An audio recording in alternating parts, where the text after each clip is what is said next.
All week we worked it. All week we talked about it, and that's how you go out there and execute. Yep. Now next week we're gonna finish this strong, dog. Hey, family on 3, 1, 2, 3. Family.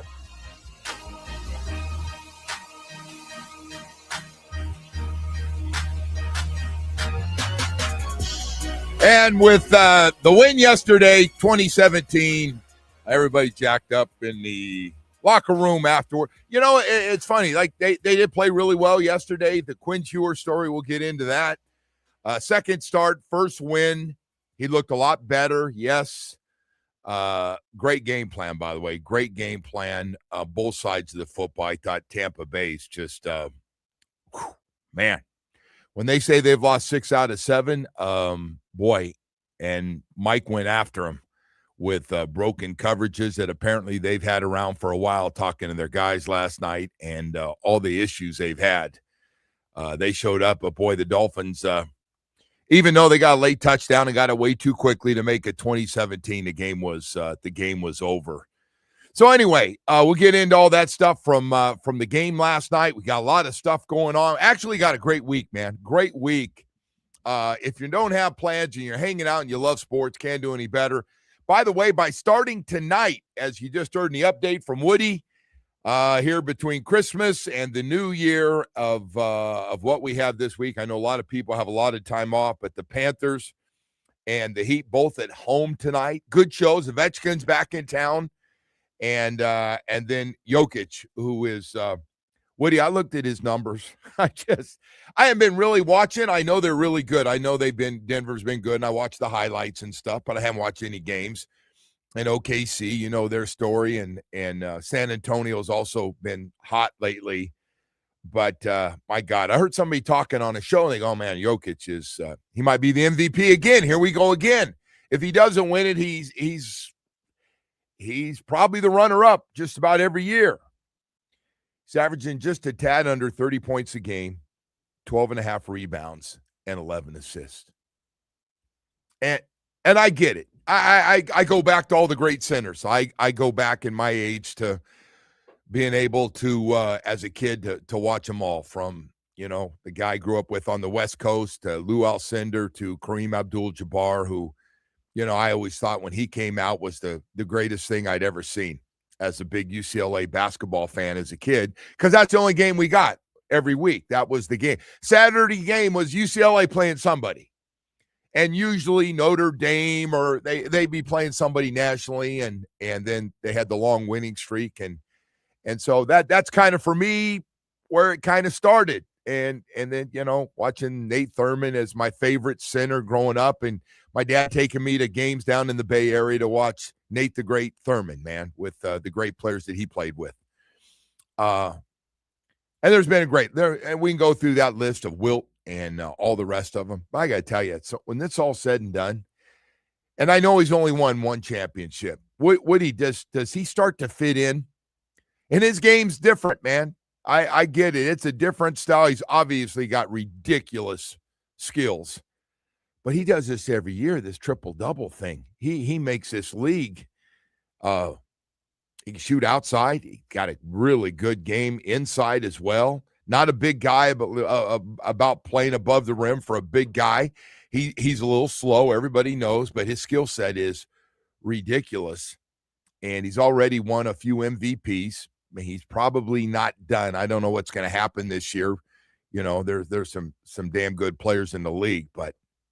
Well, I think more so than ever, championships are really important, right, for the resume. Yeah, they are. Because there are a lot of guys that put up insane numbers in the NBA now. It's just kind of designed that way, right? I mean, you could look around, like SGA's putting up monster numbers. Luka puts up monster numbers every night. Hell, James Harden's put up numbers his entire career. I just think championships are really important. Put him in with that group, but well, he puts up the numbers. I'm talking about dominant players, though. But as far as guys that are putting up the big numbers, he's there. But I do think championships are more important than ever, don't you? Yeah, but I'll tell you what, triple doubles they're hard to get in general.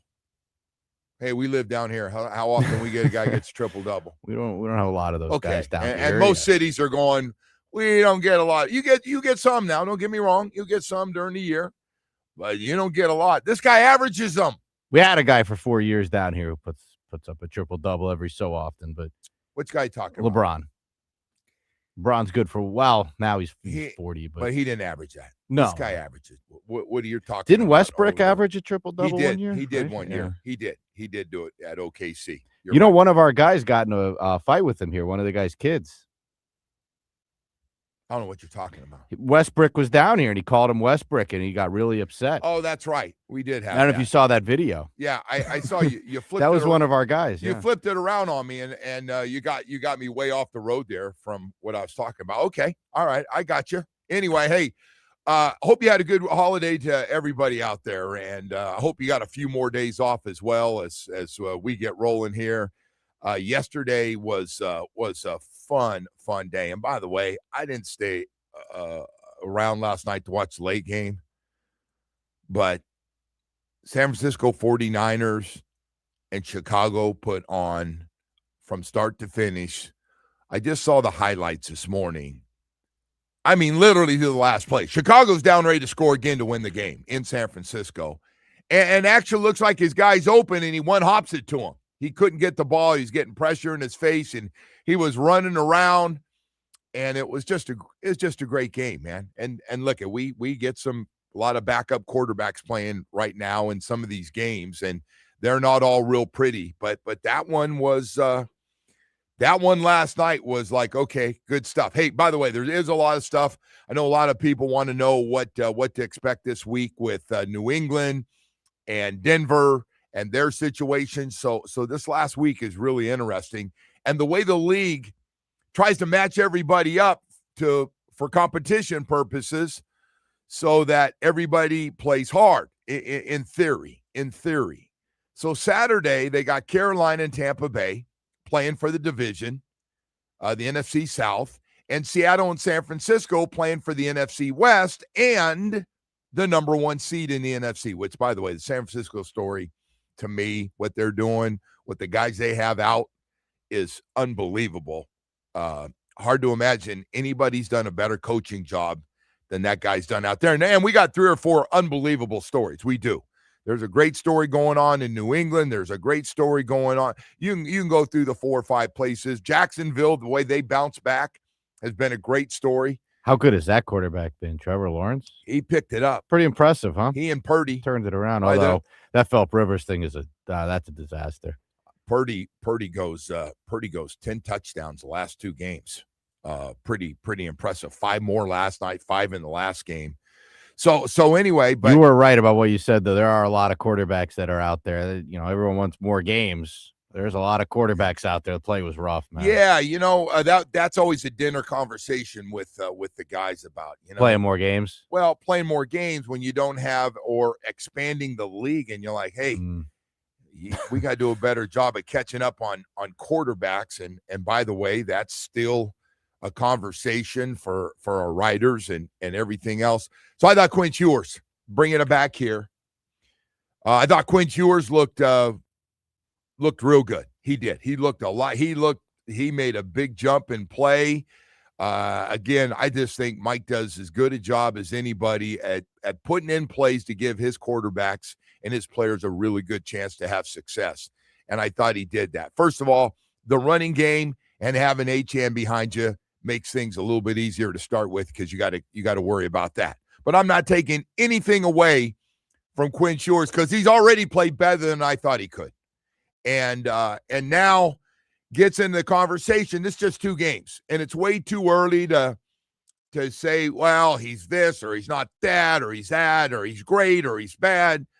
Listen, he's done a nice job. There should be nothing bad to say about our rookie 7th-round pick at all. Do I think right now, like we going, wow, we got our franchise quarterback? No, not even close. I think we're still looking. Our eyes are open. Do I think he comes back and you can get him ready to go as a second quarterback for right now? Yeah, I think that's got a chance. I said it's got a chance. I want to see more. He gets to go to New England. He gets to do that cold weather thing. I can't wait. And by the way, there's a good chance New England is going to rest all their guys this week. And I'll explain that during the show because New England and Denver have the same record. And actually, Denver's got the Chargers coming to town. But I'll tell you why I think Chargers are going to rest some guys, because Herbert's beaten up with that offensive line, and Denver's got an unbelievable pass rush. Unbelievable. Chargers are in the playoffs. They can't win the division. I think they rest some guys this week. I think they rest some guys because they don't want Herbert to get hurt. Their tackles are out. They got a rough offensive line, man. God bless them for winning 11 games at this point. Seriously, unbelievable. That guy's done a great job too, considering a lot of their guys out. By the way, that's kind of one of the themes around the league too. Everybody's got 2 or 3 offensive linemen out, and you hope you have a little bit of depth to get through it. But so anyway, there's a chance that and it'll be good. This will be a great experience for Quinn Ewers. Go up there and play in 20, 30-degree weather on the road. Things will be a little bit different, and go. But man, we got a lot of work after this week. This is great what Mike's doing. I know what Mike's doing. Hey, man, I told everybody, anybody thought Mike was tanking. Mike's like, I wasn't all like Quinn Ewers. This gives us the best chance to win. He's probably right. Quinn Ewers doing some things that Tua can't do after 2 games, including run up the middle for a first down to kind of close the game out. So I just look at this whole thing, and Mike's got those guys, a lot of them playing really well. I'm not doing that. They're all trying hard. Everybody's trying hard, I think. I'd like to think guys aren't checking out. But a lot of guys yesterday. That rookie class, best game, impactful plays, starting with Quinn Ewers and his 2 touchdowns as a starter. And you can go through a lot of that draft class yesterday and what you got out of them. It was really good. Quinn Ewers and Zeke Biggers blocks a field goal.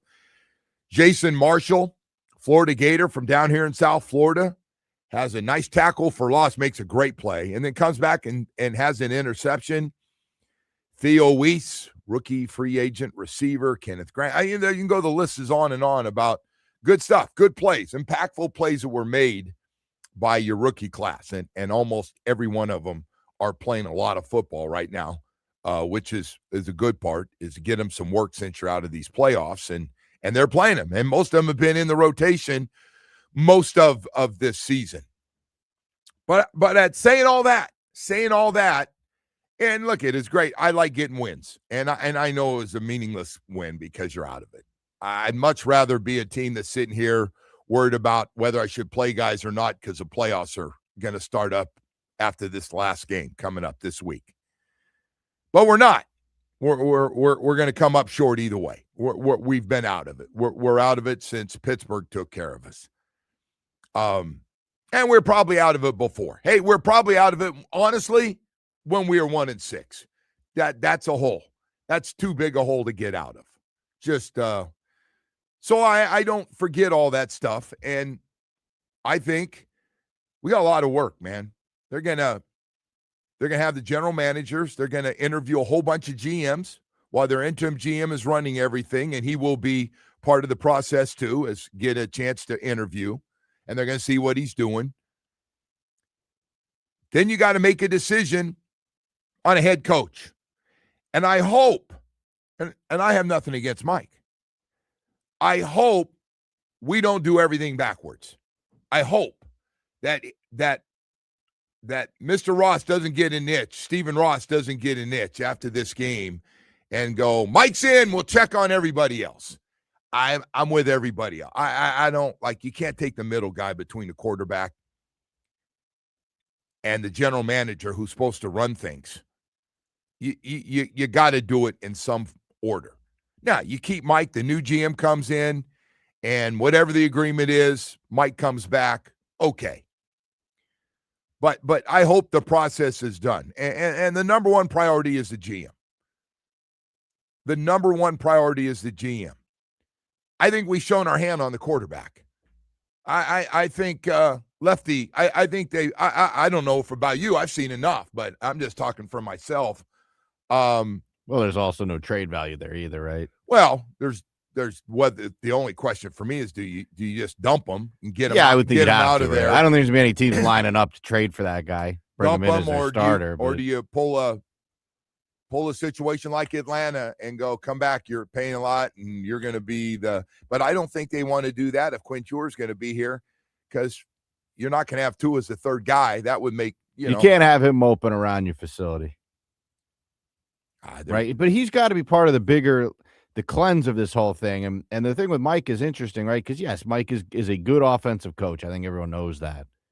But this is more than just, grooming a quarterback and, drawing up an offense. Like, there's a whole culture thing too. Remember all that culture stuff that we spent all this time talking about? Woody, it's all part of the deal. He's not a football guy and all this. Like, I think I'm just of the camp, like, if you're going to reset it, then just reset it, man. Like, rebuild the whole thing. I think part of this is going to be, what does Mike learn? Because Mike's made some mistakes, clearly made some mistakes. He can say whatever he wants, but that reaching out and telling everybody's late and I don't know what to do about it was just, he can put a positive spin on that. Like, no, it was great because now those guys understand it. That you can't do that. And all the other guys would be mad. Like that to me was a PR night. Just personally, that's a PR nightmare to go in and at the end of the year say, yeah, we had too many guys late, too many good players not showing up on time. The second one is, I want my head coach to stay out of contracts. I got to get out of my mind of him very happy about getting Tua of that contract. How happy are you right now? How happy are you right now? Because Mike McDaniel, no matter what you want to believe, had enough for him to give up on Tua, and he gave up on him. He finally said, with his coaching staff, he's not getting any better. He's getting worse. Just what we said. Check that. What I said. What you said too. You're on it before I was. But anyway, hey, we got to go to break. We got a lot more stuff to get to here this morning as we continue on, and we'll talk more about this situation. By the way, what a bad loss for the Pittsburgh Steelers. Have all these great wins and then lose to the Cleveland Browns. That defense plays so hard when they got nothing to play for. It's amazing. It is amazing. I give those guys credit, man.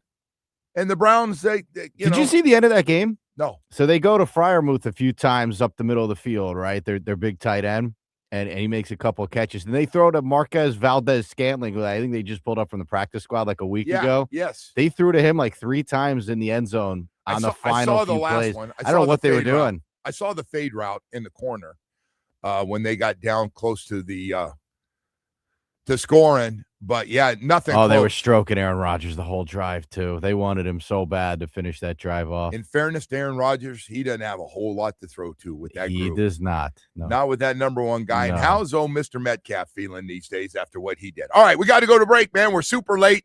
I do want to tell you what's going on, man. For a few more days now through January 2nd, hurry into your Chevy store and take advantage of Chevy Red Tag offers. They're great. It's a great time to take a look at Chevrolet, whether you're in the market for a truck or an SUV. Check out the Red Tag offers on dependable SUVs to hardworking trucks. That includes a dependable Silverado 1500, the road trip ready Equinox, the uncompromising Equinox EV, or eye-catching Colorado. Don't delay. Chevy Red Tag offers in January 2nd. You can't go wrong. Hurry, as the Red Tag offers won't last forever. Just a few more days. Stop by your local Chevy dealer today and see why many drivers are switching over to Chevrolet. Explore the Red Tag offers. It's a great way to end the year. They got great deals going on. Start the new year in a brand new Chevrolet. Red Tag savings in January 2nd. See your local South Florida Chevy dealers today.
everybody. Dolphins get a 2017 win. It really wasn't that close. The Dolphins defense really dominated. Nice first half from Quinn Ewers.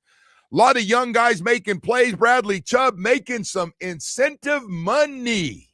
Now that we're all getting in his business, since everybody put out the thing, Woody, boy, I'll tell you what. So they cut his pay, right? He had to redo his contract, and he lost a lot of base salary. So they did it in incentives, thinking, all right, well, we'll have to pay him more. My man is motivated, and I got to tell you, he had 2 sacks last night, and he could easily he's got a lot of pressures, and there could easily some of those pressures 4 or 5 more. He could be sitting there 3rd or 4th in the league right now in sacks. He's had that kind of year as far as getting right there on top of the quarterback. But got a couple yesterday. Jason Marshall, nice game for him. Really playing well with Minkah Fitzpatrick out. So lot of good stories to get to. But I got to tell you, if there's a game in any sport in this town, and you like old rivalries,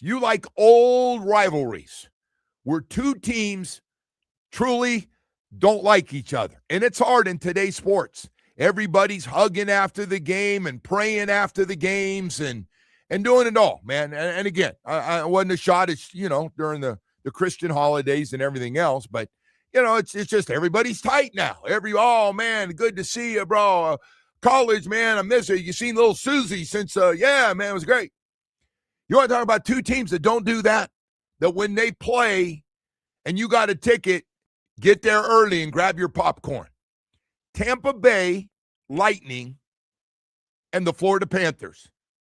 They stuffed penalty boxes with – there was so many guys in the Lightning's penalty box.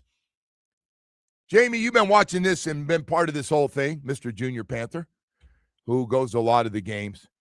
They were sitting on each other's seats screaming at the Panther players next. They wanted to get out and fight more. And Tampa Bay, who, listen, right now we're in their head. We're better. We knock them out of the playoffs. They were dominating before this last 3 years, what the Panthers been able to do. And there's a lot of bad blood. I love it. I think it's great. Maybe I'm just old school, but I like the fact that they really don't like each other. And you ask them, and they go, yeah, we truly don't like each other. There's not much there. They bring a thug up from the minor leagues just to play. They did this same guy in the preseason, and I believe they got fined. The commissioner came out and fined a bunch of the Tampa Bay players and said, you just brought up guys to fight and, try to send a message before the year. And didn't Ekblad get nicked up in that game, got hurt a little bit, if I'm not mistaken. So guess who pops up for that game again? That same friggin' guy that does nothing but fight, come up to fight. I just wonder at what point, these are 2 very well-respected coaches. Paul Maurice is now he's at the top of the club, what he's done as far as coaches. And I get Tampa Bay's coach is the same way. He's won championships, very well-respected too. But now he's going to this, we're going to fight and sucker punch guys. And what do you think, Jamie? What am I missing on that? Because, listen, it was must-see. I mean, you couldn't turn it off. Even when the game was over and Tampa Bay ends up winning the game, got a shorthanded goal and stuff. But I was like, hey, they're going to fight till they literally go to shower. They're still going to fight. No, it's nuts. I'm looking at the penalty log right now, and you have to, scroll 3 pages to get to the bottom of it. It's insane. They asked Sam Escavage after the game, and he goes, yeah, it's awesome. We hate each other. That's exactly how it is. Yeah. And, he just kind of come into this thing. He's still a young guy, and he's going, man, yeah, we truly don't like each other. So anyway, I think I even looked up the schedule. I believe we got Tampa Bay one more time the whole season up there. I think that's it till the playoffs, hopefully here. So anyway, yeah, what a wild. I mean, I don't know. I like the fact that there's no hugging and loving and we'll see you later and good luck and Tell everybody I said, no, F that. You got plenty of time all off season to do bonding with your former college teammates and guys you might have played with at the other stop. But man, that was a crazy one, man. That was crazy. What an entertaining Saturday night that was. My God. Was that Saturday night or Friday night? I got them all confused. I got a few days off there, but what a game. Days are starting to run together. Yeah, they are, man. What do there's no question about it. So anyway, getting back to this other thing with the Quinn Ewers story is great, man. And Mike doing Mike things with him, right? This whole thing. And the good thing is no one overreacted, I don't think. I was following along yesterday, see the reaction, and I think people are like, okay, we got a serviceable backup. Right. That should be your thoughts. Yeah. That is an educated fan base. Now it's weird that, that he skipped over the other guy and all that, but so I think they've shown their hand on him too. You don't say. I think I'm guessing that guy's NFL career is over. Those two guys is like, okay. Does he do the Josh Rosen and cling on to a practice squad for a couple minutes here? Or? I think he's got Zach Wilson's got. There's something that follows him around, whether it's fair or not, that happened when he was in college and went right into the Jets, and it has spread throughout the league, in my opinion. I don't know if the word privilege doesn't do well in the NFL or most sports, where most guys come in the league not privileged, come from the same backgrounds or close to it. So I don't know what it is. I just know. I think if the guy can play, people overlook. Oh, no. Physically, you watch him warm up. Like if you were just to run out there and forget, and what do you got to play along make-believe world with me here, and you were just to say, hey, Zach, let's go out and put on a little show, and we'll do it against all the other cards. Like, hey, man, like when he warms up, I was down there I took some family members down to the sideline, and they're like, and they're down there watching the punters punt it higher than they've ever seen in person. The field goal kickers are kicking field goals from 60 yards and going, holy smokes! And they're going, man, what do you think, little Johnny? And he's like, man, that's really cool. And I go, and this guy over here, they're all throwing except Tua. He doesn't come out and throw, which, by the way, probably the guy should throw the most. But anyway, Zach comes out, and he's got this A-plus arm. Absolutely. You remember the BYU rolled out to his left to the 70-yard. And he makes I mean, you're just watching him, they're going, wow. So people with me go, wow. Man, I didn't know he could throw like that. Like, it looks different coming off his hand. It's like Aaron Rodgers. When he flips it at 42, you're going, wow. There's a lot of most of the guys in the league coming off their hand. It doesn't look like that. And he's one of those guys. But something's you think that it's all personality disorder with him? I don't because know. I don't know if man. it's instincts. There's got to be something else. But there's been, wrong there, I will tell you though, for everybody, and I always want guys that are weatherproof. And as I've gotten older and watched the guy in Buffalo and the guy in Kansas City and now the guy with the Chargers, I have great respect for those arms. I do, because they make a few plays that other guys can't make, and they can play anywhere, anytime, rain, fog, snow. So that guy in Buffalo missed a big one yesterday. Yeah, but you know my point. Yeah, before you get off the weather, you're getting off the thing. thing. So I do want that. I think that's important to have it, but that doesn't always. There's been a lot of guys with big arms that haven't worked out. That guy that the Raiders worked at, was that guy from LSU. Yeah, Jamarcus Russell. Oh, well, didn't he have like other? Yeah, he was like the first meeting. He was 2 hours late for the team meeting. They going, oh no. Then he came in. They told him to lose weight, and I think he was 20 over. And you're like, we got a problem. But I got to tell you, that guy, they had him warm up because he had just signed when he came back here to play. And Jamarcus is throwing 250-mile-an-hour fastballs at those young kids. They couldn't catch a football.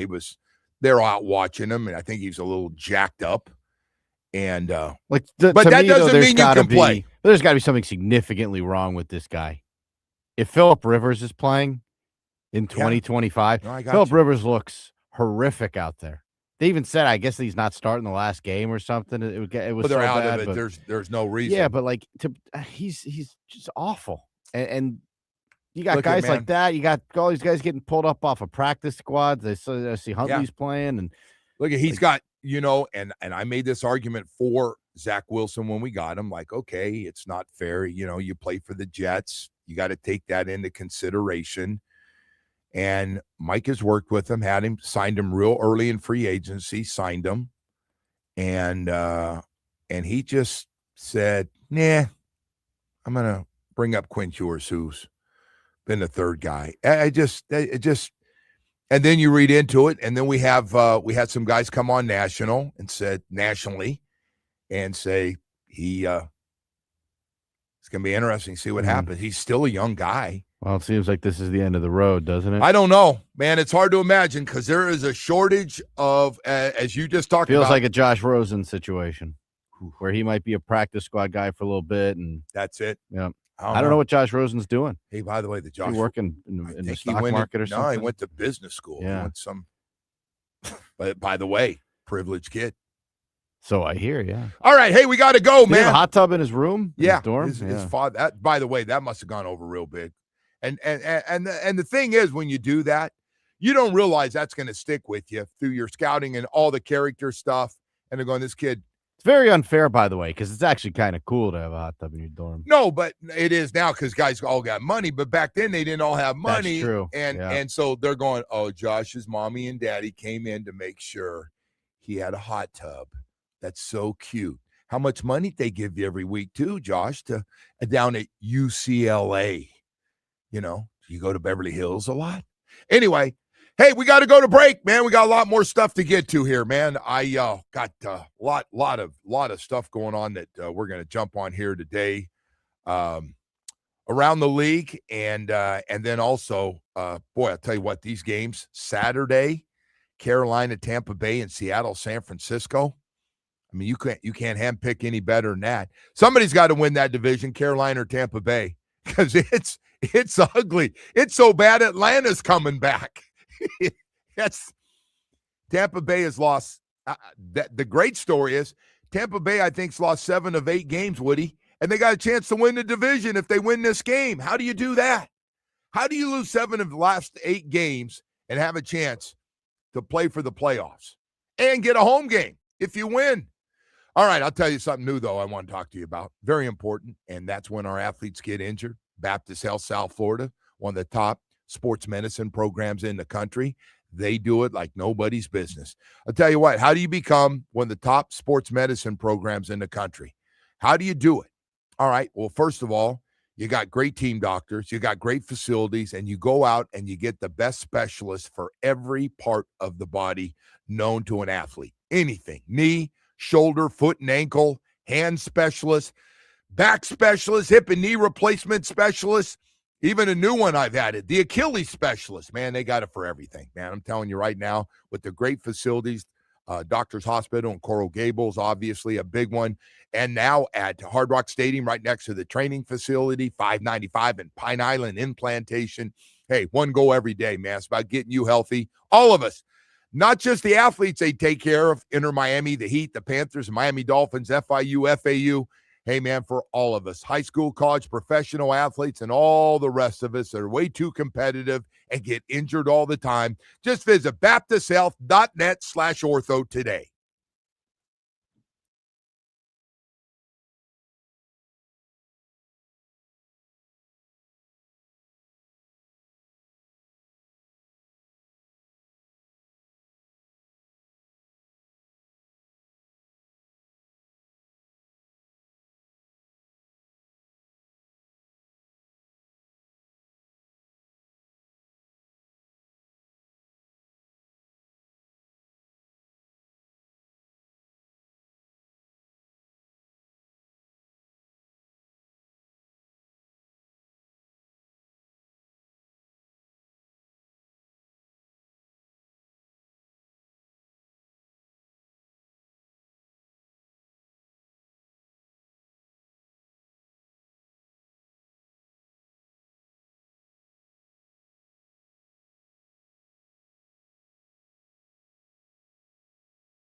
that when you give them a little juice and momentum, that's how they're going to respond. So, got to take care of the ball. In a 2-minute drill, the other one that I talked about, sometimes it's going to happen, but for me, it's just that one confirming that he's not in that window to throw it to Mac. All right, Baker Mayfield, who, by the way, did not have a great game. Those a couple of interceptions, bad ones too, by the way. There's interceptions, ones that get tipped, or a guy will make a great play, or, a guy the ball he'll have it and it'll jump up out of his hands, and you go, it's not his fault.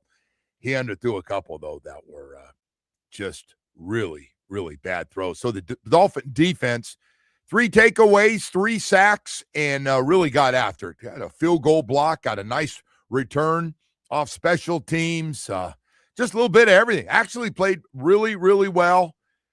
So Baker Mayfield says, hey, man, they're not playing for anything, no pressure. So you guys were playing for something, and you had never known it. After going up 7-0, what the hell was that? Marching down the field, and then, the Dolphins really, really got after him. And so anyway, 2017, Dolphins now 7-9, and heading to New England this Sunday. By the way, 4:25 start, not a 1 o'clock start, 4:25, because Denver and New England and actually Jacksonville all have a chance to be the number 1 seed. And by the way, if Jacksonville could lose, and they wouldn't even win their division, because the Texans, by the way, there's a team you don't want to play in the playoffs. There's one team, if you're looking at all these teams, and by the way, the Rams are another team that I would probably not be excited about. They're going to have to go on the road in the first round of the playoffs too. But boy, Texans, that team, with that defense and offense starting to look better and better, that's you're certain teams you're going, oh boy, I don't want to play them.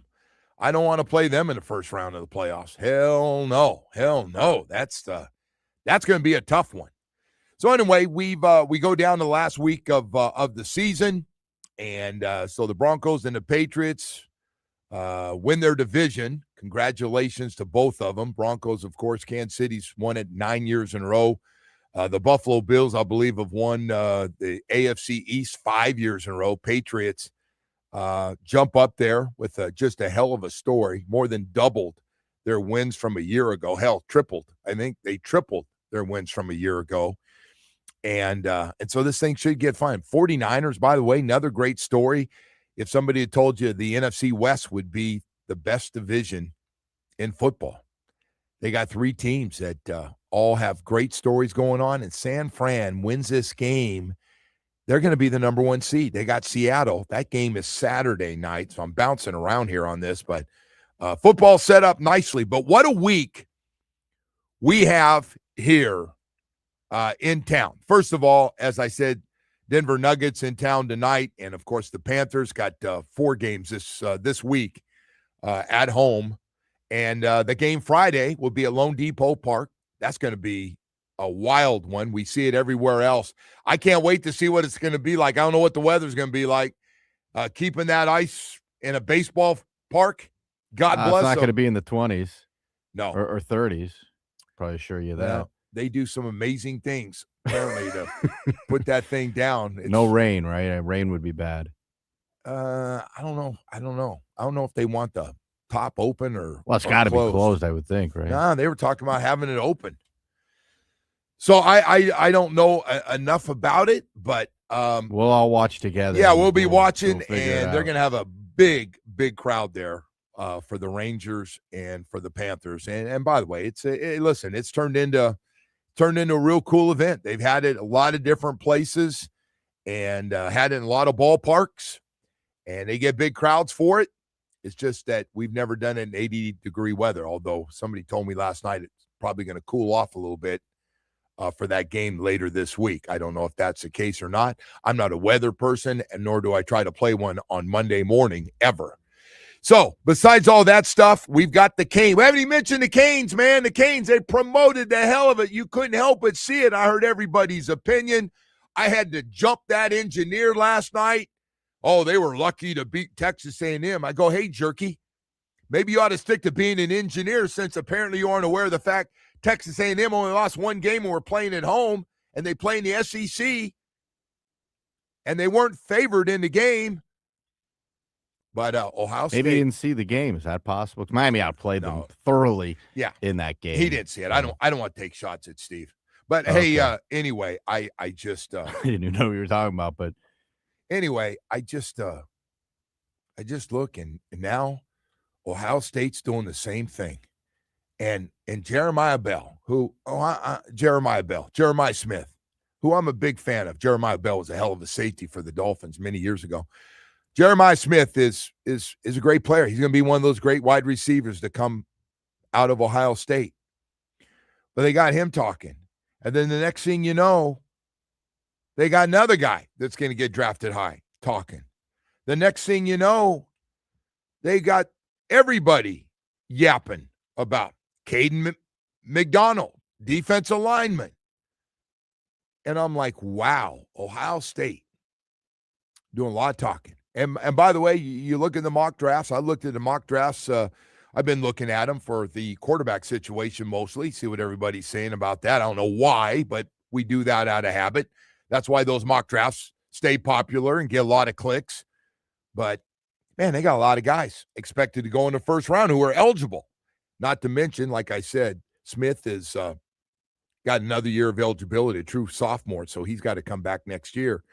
But they got a lot of great players, especially on the defensive side of the ball. That defense is really good. But I got to tell you, man, this Canes team, I'm not saying they're all NFL guys because they're not, but they got a lot of really good college football players. I just say that. You got a lot of really good college football players mixed in with some NFL caliber players. You got a chance. And this team, for the first time in, I don't know, 20, 30 years, I don't want to say 30 years, but 20-something years, 23 years, whatever, it's the best team they've had. This is the best team they've had, all-around team. And for me, you have to be able to throw the ball. Carson Beck is going to, and this can be a big audition for him for the NFL, a big game. They're going to want to see how he plays against this defense. They're going to be looking closely at if his guys can get open. He's got to get them the ball. It's going to be a big game for Carson Beck. I'm not taking away from any of the other guys who played so well, and it seemed like all their top players, their top freshmen to top players on the team all had great games against Texas A&M. But we've got to get the guy that makes the most money on the team. He's got to put it together. He's got to have a big game. Hey, we got a lot of stuff to get to. You just most money on the team, me? I did. On a college game. I like that. It's not college, bro, anymore. Okay. Sorry. I mean, it is college, but it is. I just like that. When guys start really, getting paid. Coming along with the times here. When guys kind of get paid. I know. He is the highest paid guy on the team, in fairness. Probably one of the top 10 paid players in the country. It's not a shot at him. No, it's not. I just want to see him play the way he's played. There's a lot of high-paid players left in this. Hey, to me, he's only had one bad game. And I know he's got 10 picks. But to me, he's only had one bad game. I'm with you on that. One bad game. That SMU game, I'm not blaming him for that. I'm not. Doesn't matter now. But now you're here, man. Now it only cares about this. Nobody even cares about that because you've already won a game. Pressure's off. You won a friggin' playoff game on the road against a real good SEC team, but now you're stepping up again in what is going to be a huge Ohio State crowd. All right, we got to go to break. We're way behind. 7 o'clock hours coming up next.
This update is brought to you by Doral Hyundai. Over the price seats, our lowest price. Visit us at Doral Hyundai, DoralHyundai.com. Starting with the Dolphins, who beat the Bucs by a final of 20-17. Miami will close out their season in New England on Sunday. Over to the Heat, will welcome in the Nuggets tonight. Tip-off is at 7:30 from the Kaseya Center. The game can be heard on 104.3 FM.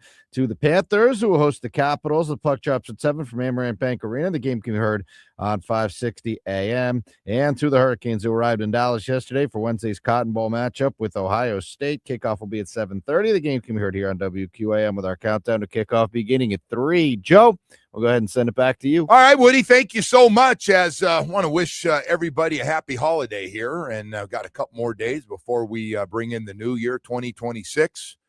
Just about ready to go, which means time to spend a little time with my buddies. Do a little drinking. One more time. Just bring it in nicely. Bring it in very nicely. Hey, we got a lot of stuff to get to here this morning. And let's start with the most important position in town. Not team, but position, the quarterback. Dolphins get a 2017 win over the Bucs. Quinn Ewers, couple of touchdown passes in the first half, 14 of 22, 172 yards. He looked real good. Looked a lot better than the first game. Looked more comfortable. Just a lot of good things. Lot of good. Didn't turn the ball over, by the way. There's a big one. Just played well. And but I am glad to hear, Woody, that people understand that was the second start, and it's good. Don't get me wrong, always good. You know, they win. He gets his first win, and guys were pretty fired up for him. You could see guys really rallying around him. It was a lot of good things going, but there's a but. And it's not bad. Hey, listen, man, he's helped himself, as you know, where the more he plays, he's got another game here. And it plays, you get more confidence that if you need him to play, he can play. You see it, and he's only going to get better. But this team still needs to find, in my opinion, a franchise quarterback. Now, again, Quinn Ewers done a good job not taking anything away from him. Played better than I thought he could yesterday. And I thought game plan, being able to run the ball, then everything you can do off of that just really helps. And the Dolphins, pretty much the last couple of months, have really run the ball well, like a top 5 or 6 team in the NFL. Excuse me. So anyway, besides that, this goes back to the bigger question, and the Dolphins get another win, and they're going to play New England up there, and there's a chance that New England's going to rest some guys, and they're going to have a good chance to win that game up there. But besides all that, and I know people are upset about the draft, which, by the way, they're picking 12th in the draft right now. But there's other work to do in the bigger picture of things after this week. When you start interviewing general managers, and then after the GM, you got to make a decision on the head coach. I hope even if you keep Mike McDaniel as the head coach, that you do the process in the right order. I just hope you do.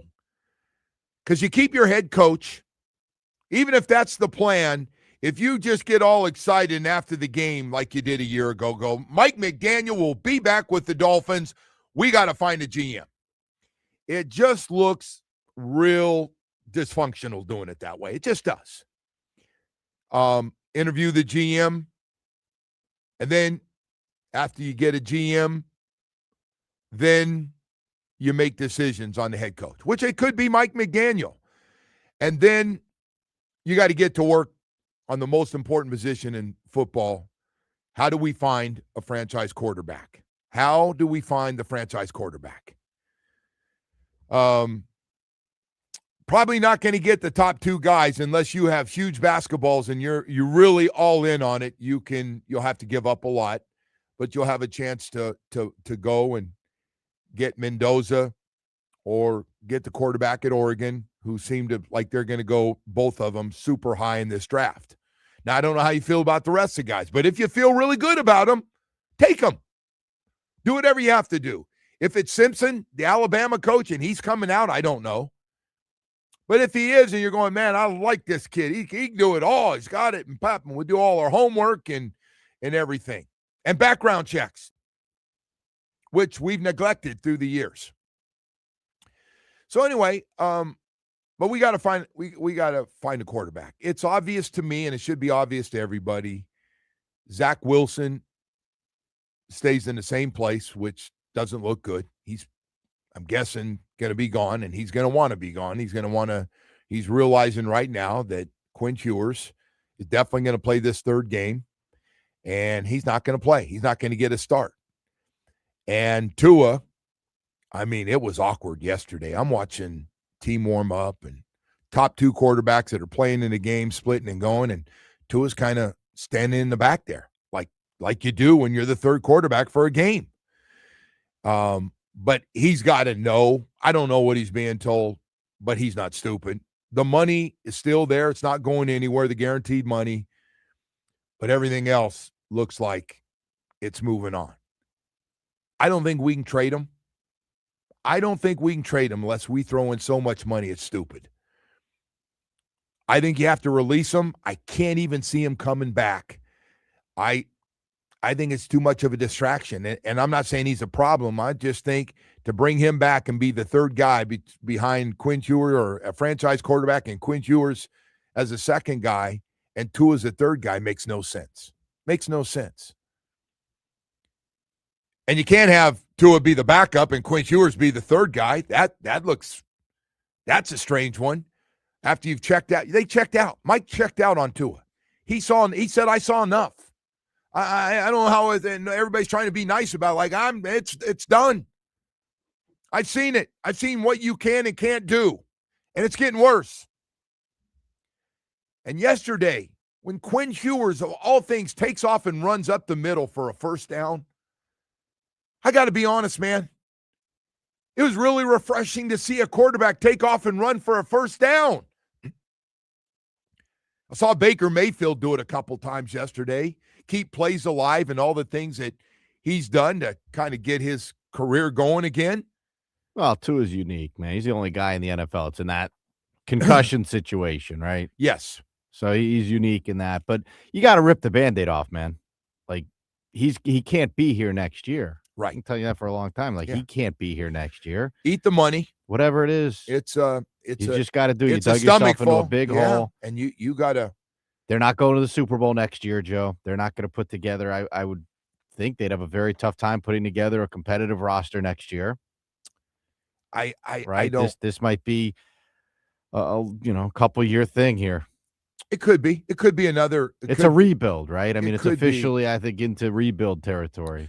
But your number one priority, while everybody's talking about fixing this and fixing that, listen, man, we can talk about all these things, but overall, this year, the biggest problem on the team was number one.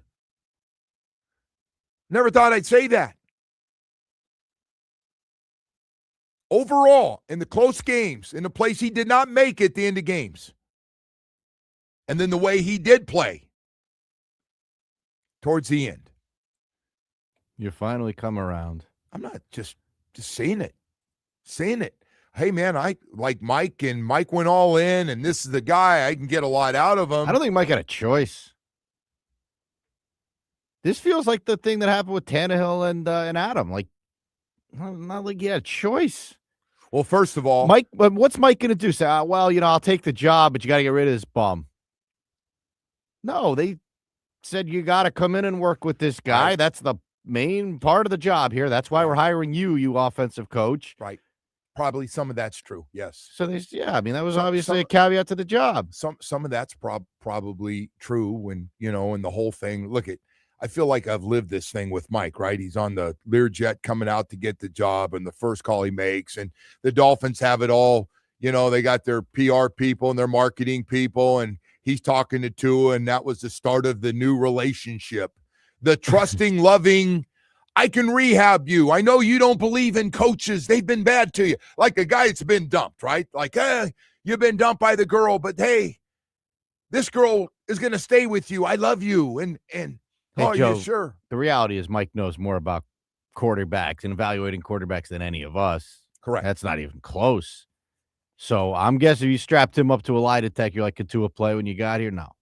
Like, come on. He knows Tua was not the guy. I don't know about that. But I also think that he probably figured he could get enough out of him, Well, which he did for a little bit. But So he did. Hey, listen, man. Honestly, even though Mike had to tell Tua, like, hey, man, you're done. You're not going to be the quarterback here anymore. Like, Tua should be like, every time he sees Mike, he ought to be like, hey, can I get you a coffee or something, Mike? Because he got him a new contract. He got it. Mike was a cheerleader to get you up.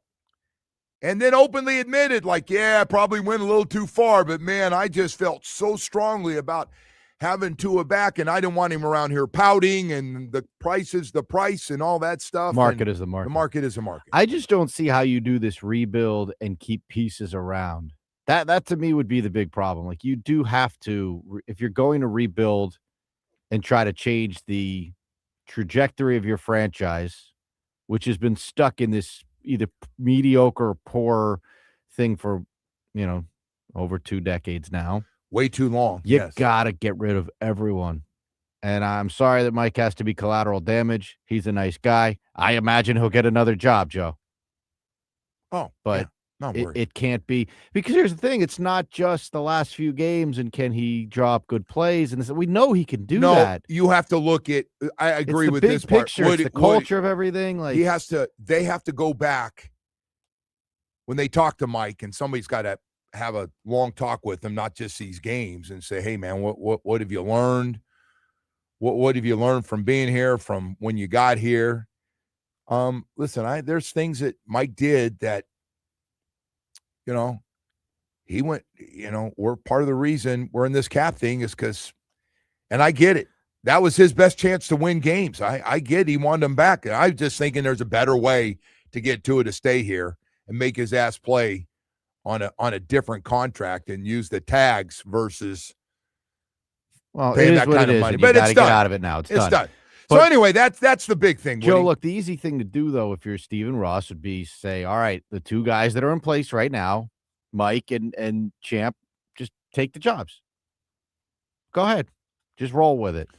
That would be the easy thing to do, right? They do that. Well, they may. I already told you, because I know they're going to do interviews. I know they're going to do interviews, but the easy thing to do would be to just leave those guys in place.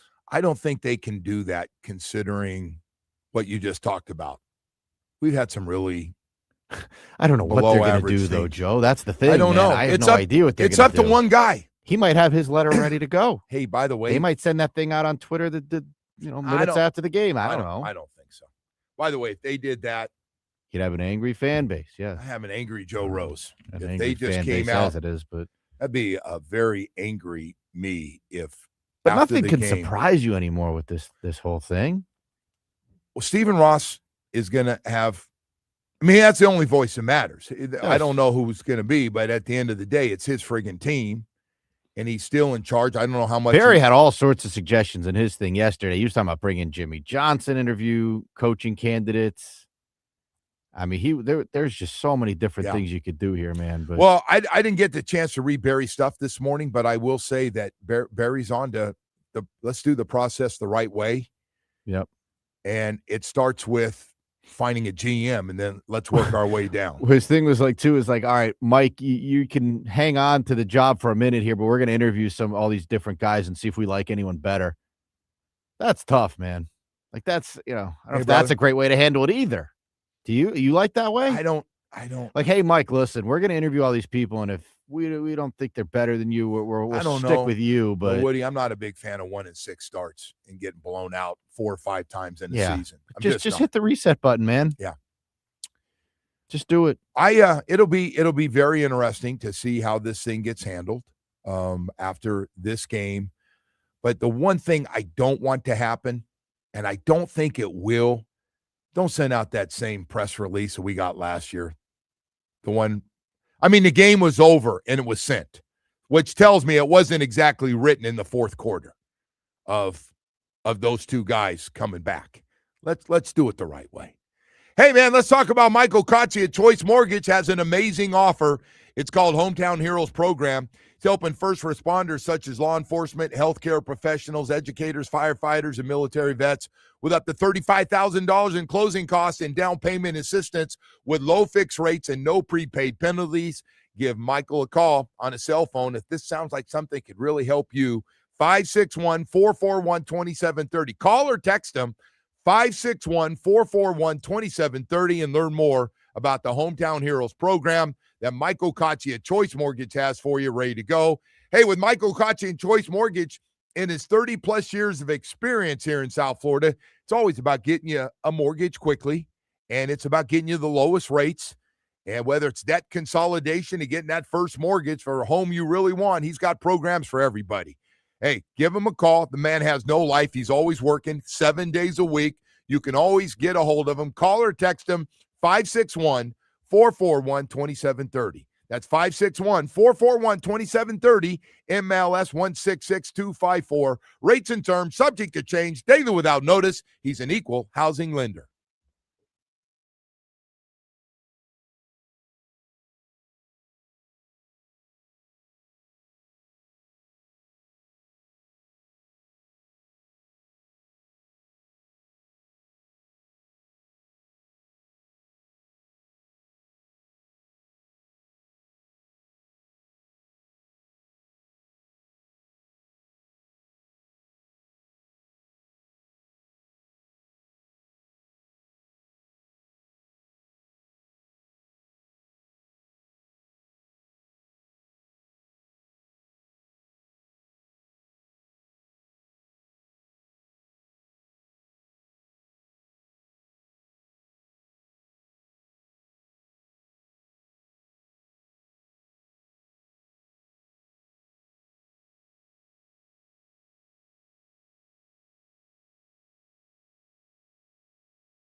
It's game day every day around this place, man. Are you kidding me? We got Panthers in action tonight, the Heat in action tonight.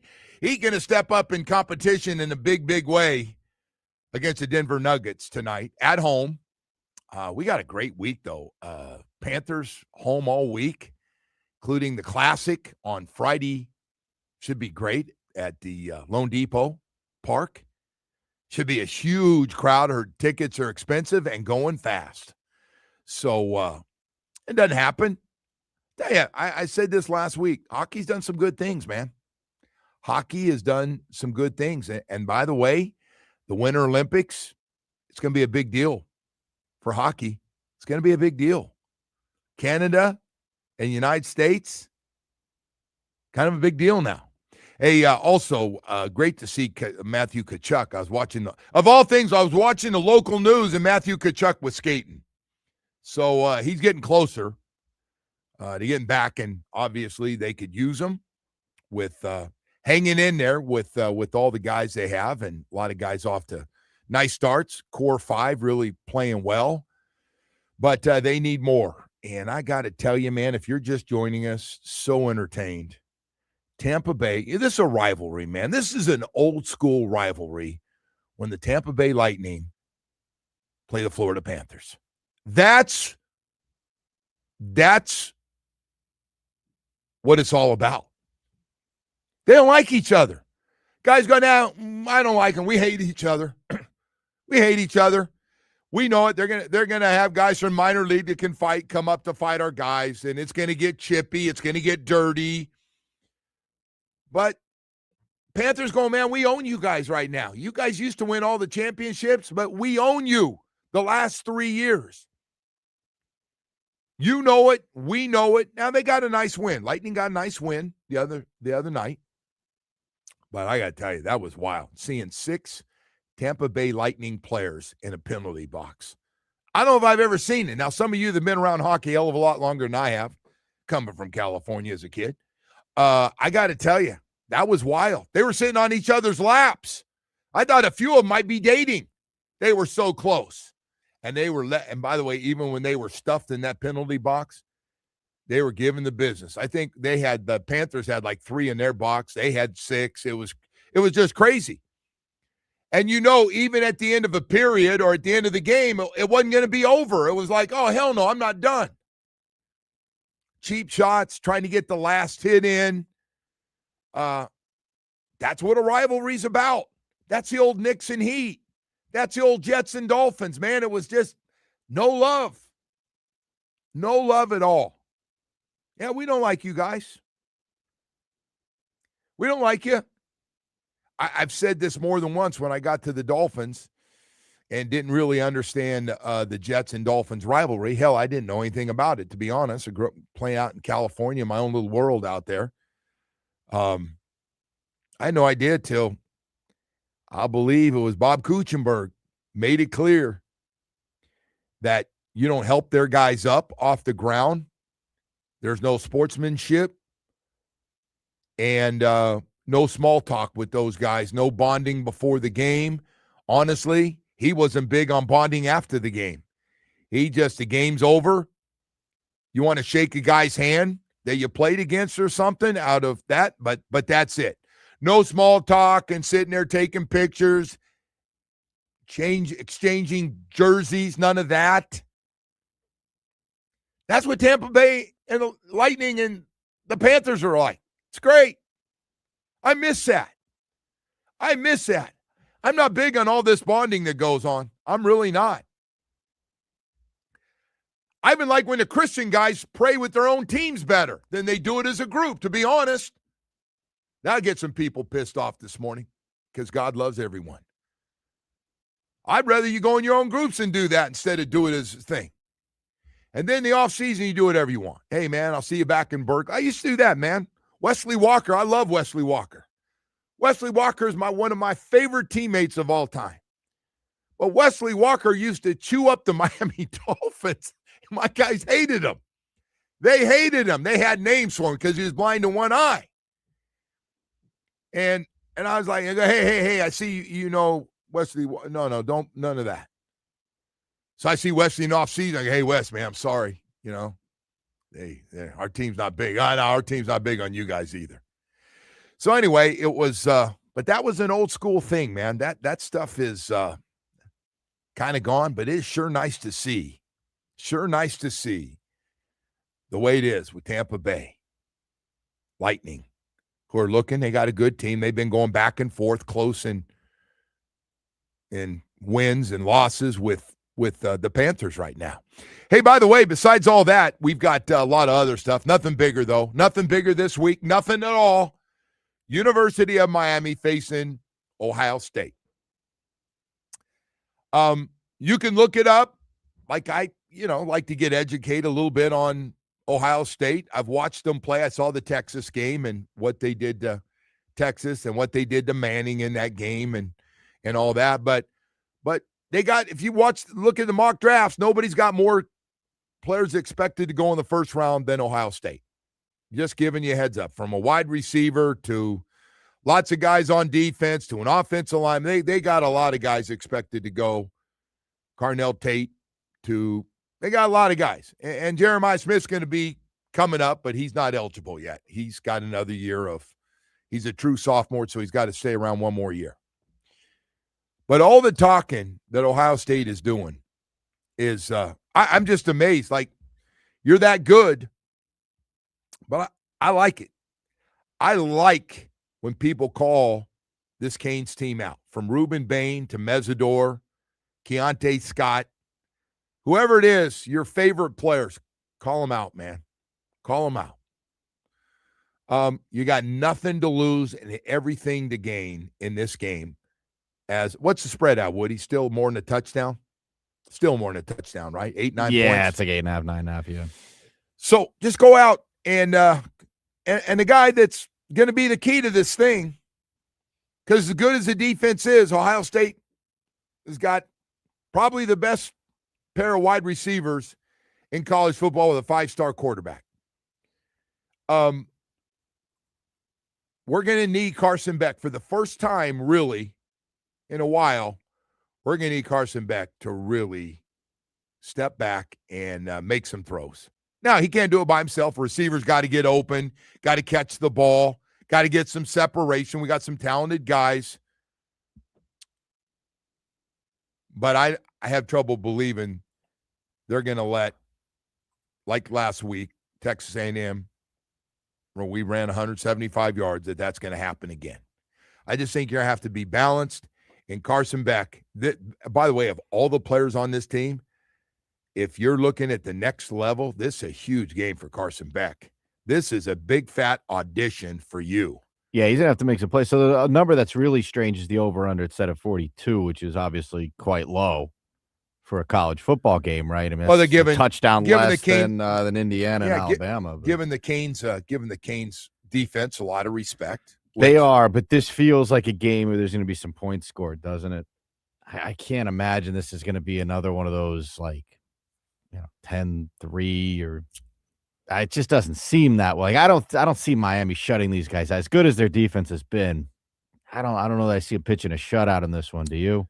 Well, I just hope they talk some more trash about individual players. I just again, they won a playoff game, man. They went in and there's only a handful of teams left in the college football playoffs right now, and you're there. I mean, they're essentially, you would think they're going to dare Miami to throw the ball, right? Oh, that's what I would do. Definitely try to stop the run. They don't want them. Yeah, I would say, all right, if you're going to beat us, it's going to be Carson Beck who beats us. What happened on that last drive, they do not want to see from the start of the game to the end of the game. No, we're not going to let Fletcher run downhill on us. We're not going to do that. But, you know, if you're going to beat us, it's going to be because Carson Beck has a great game. But it'll be fun. And the other thing is, man, in these big games, these are huge games, man. There's not one player on this team, minus maybe Carson Beck, that's played in a game this big. This is, you want to see who plays well. I want to see all the guys that are supposed to be really good do it again. They did it against A&M. Your two young freshmen played unbelievable. I mean, you can't ask for more. Fitzgerald, what he did, Malachi, hey, my God, two best freshmen in the game. All right, we got to go to break here. We've got a lot more stuff to get to here this morning as we continue on.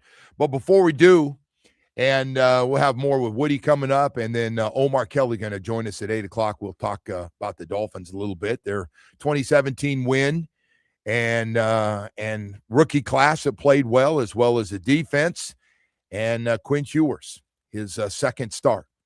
And what do we do from here with one game left? Hurricane season is over, but man, you get one thing you can do right now. Now's the time to do it, is protect your home with Loctite Impact windows, doors, and roofing. If you got an old leaky roof, replace your old roof now, and you can pay later. Loctite Impact offers the highest quality roofing materials with lifetime warranty, plus thousands of 5-star reviews. Save big on legendary state-of-the-art Impact windows and doors. Impact windows as low as $6 per window per month installed. Talk about saving you some money right now. They've got some great programs. Don't wait for the storm. Visit LoctiteImpact.com. Again, LoctiteImpact.com, or you can call 954-500-LOCK. They cover all of South Florida. That's 954-500-LOCK. They got a great staff to answer all your questions and get you started. Loctite Impact, by the way, has a deal with the Miami Dolphins, becoming the official Dolphins Impact windows and doors partner and a proud roofing partner as well. This hurricane season, don't wait for it. Let's get started now with Loctite Impact windows, doors, and roofing.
All right, Woody, what do you have for us today? What's going we had on a good back day there? yesterday. Good day in the league yesterday. Good, Joe. Very good stuff. exciting stuff. You ready to jump into it? Yeah. All right. Let's go here. Let's start. We'll start on Saturday. I'm with you, by the way, too. My days are all kind of screwy and running together here. Friday feels like Saturday. Oh my God. Yeah. Messed up. But the Ravens beat the Packers 41-24. That's like the best game I've seen the Ravens. It's incredible. I know. I just don't think that coach is out.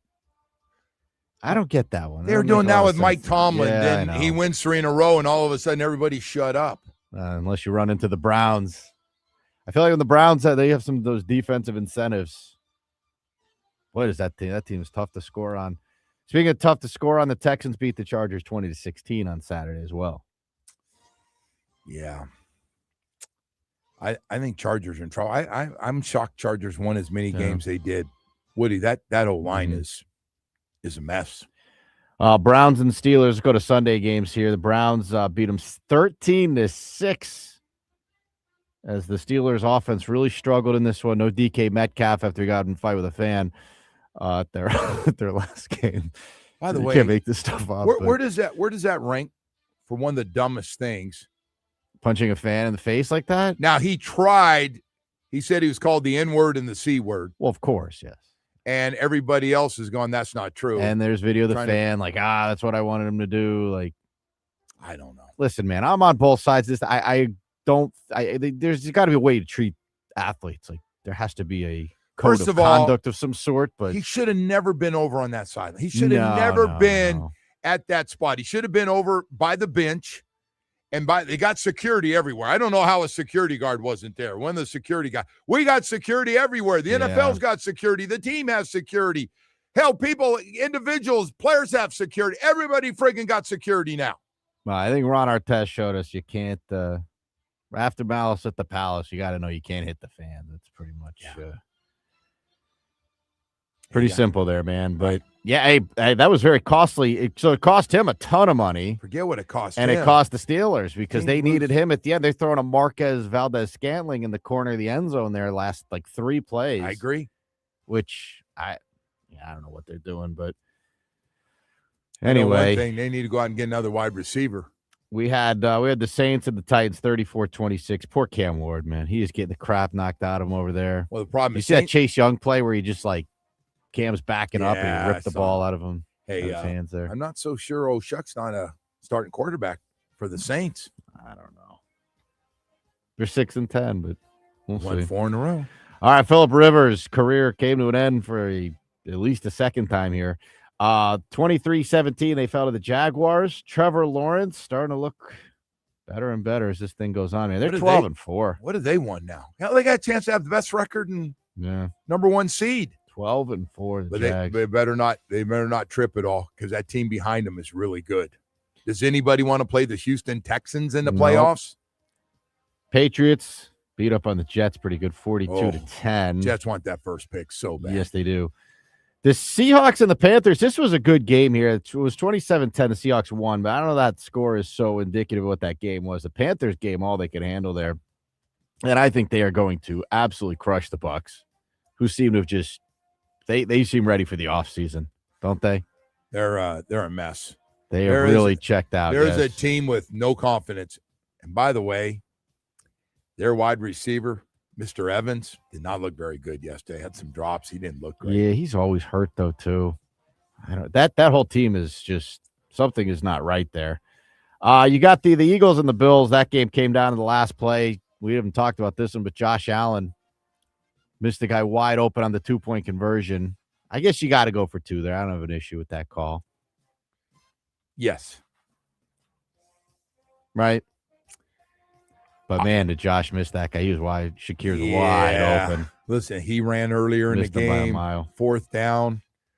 Got tripped up, came up just short of the touchdown, but they struggled. That was a struggle. And then the 49ers beat the Bears 42-38. The 49ers quietly here are 12-4. I find myself rooting for that franchise because of all the tough losses they've had. First of all, they had 1 million guys injured. But you go back to the Super Bowl here.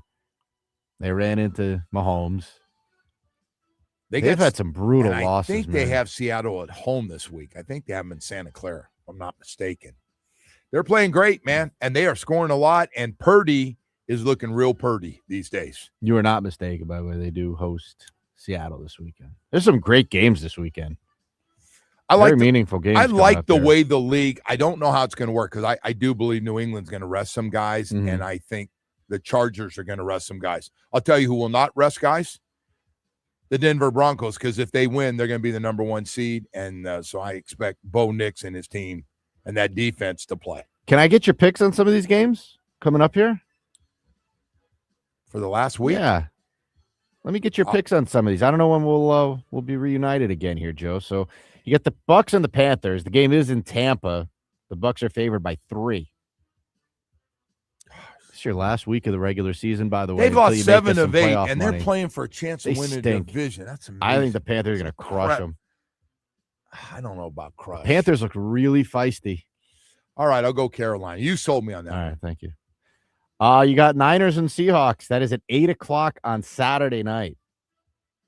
In Santa Clara, as you mentioned, San Francisco is favored by 1.5. All right. Essentially a pick'em game. I'll go with the team I grew up with, 49ers. All right, fair enough. Let's see other games of meaning here, Joe. We got the Colts and Texans from Houston. That doesn't matter. That's going to get Texans are definitely going to go all in on this game. That's going to get ugly. Bills and Jets, no. Bears and Lions. But the Lions thing is sad, isn't it? Their window looks like it is. I can't believe they're a 500 team. Yep. I can't believe that team. I know they've been hit with, they might be changing some coordinators too. Bears are 2.5-point favorites. You like Chicago there? Oh, man. That game could go either way. I mean, they're in every game. They're there. I'll go Bears. All right. Broncos and Chargers, 4:25 on Sunday from Denver. Denver favored by 7.5 points. Yeah, Broncos are going to be all over this one. And I'm going to tell you another one. I don't think Herbert plays in this game. You got to get ready for the playoffs. They can't move up, play somebody different if you did win. All right, Steelers and Ravens from Pittsburgh, Sunday night. That'll be a hell of a game. Baltimore favored by 3.5. I'm going to take the Ravens in this game off what I saw last week. Not buying Aaron Rodgers? No. You just got nobody to throw to. All right, and then Dolphins and Patriots coming up 4:25 on Sunday. New England is favored by 10. If my theory, I'm going to take Dolphins. Okay. I don't think they're going to. I don't think they're going to play a lot of. I don't think they're going to play a lot of guys. Well, that's the only way. Yeah. Jump on that one. All right. What? And then how do things go? Because they're going to have to play. They're thinking as soon as they find out the chart. This thing's is going to be a domino theory. As soon as they find out Chargers might not be playing, Harbaugh starts resting guys. Gotcha. Then they're going, well, Denver's going to win that game. So they're going now the Broncos going to use this as a bye week because they got to play in the first round because they're going to be only 1 seed gets the bye week, not 2 like the old days. You like that? So we're going to parlay this here. We're going to do a 2-teamer here, okay?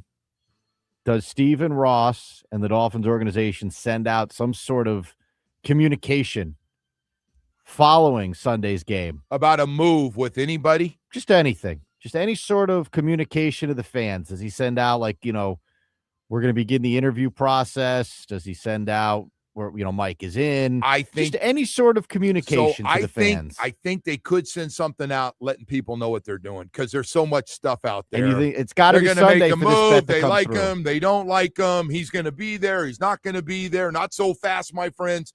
That could happen where they just slow down the noise, and they can do that. So you're saying yes. That could happen. Yes to a communication to the fan base on Sunday. But again, I'm going to divide that up because they're not going to give you anything on the GM or head coach.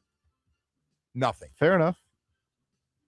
But yes to a communication to the fans. It would be nice. I think it'd be nice. It would be nice to act hey, like the fans you guys stuck with us all year again. This Please is what we're tickets. doing.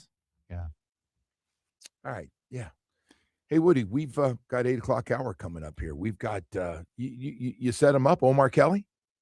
Omar's ready to go. I just wanted to make sure. I heard him fight with the guys on the pregame show yesterday. It was pretty funny. About what? They were talking about Achan and giving Achan a contract, and Solana was like, "Well, you got to sell season tickets somehow." And Omar's like, "How many people are buying season tickets because Achan signs?" They're kind of going back and forth, which he's right. Like, yes, That's an interesting one. Nobody's like, "Oh my God, I got to go to a Dolphin game to see Achan play," but he happens to be your best player. You have a young running back who's 4th or 5th in the league in rushing, who's been your whole offense. But in fairness, like, the only position that anyone really seems to care about watching is quarterback. So I think people like a running back that can break them for long runs. I agree. Fast but is nobody's sexy. going to a game. No one's buying season tickets because you have Saquon Barkley or any of these guys. I mean, I think Saquon Barkley. People he's in Philly fun to watch, okay. but I don't know about you need a quarterback. I don't know about that You need comparison. a quarterback. Yes. I think that's what Omar was trying to say. All right. Well, listen, let's go to break here before, as you're speaking on behalf of Omar there and got a little carried away like you can do sometimes on that whole topic. But hey, let's get to something very important here. Now through January 2nd, hurry into your Chevy store and take advantage of a Chevy Red Tag offer. It's a great time to take a look at Chevrolet, whether you're in the market for a truck or an SUV.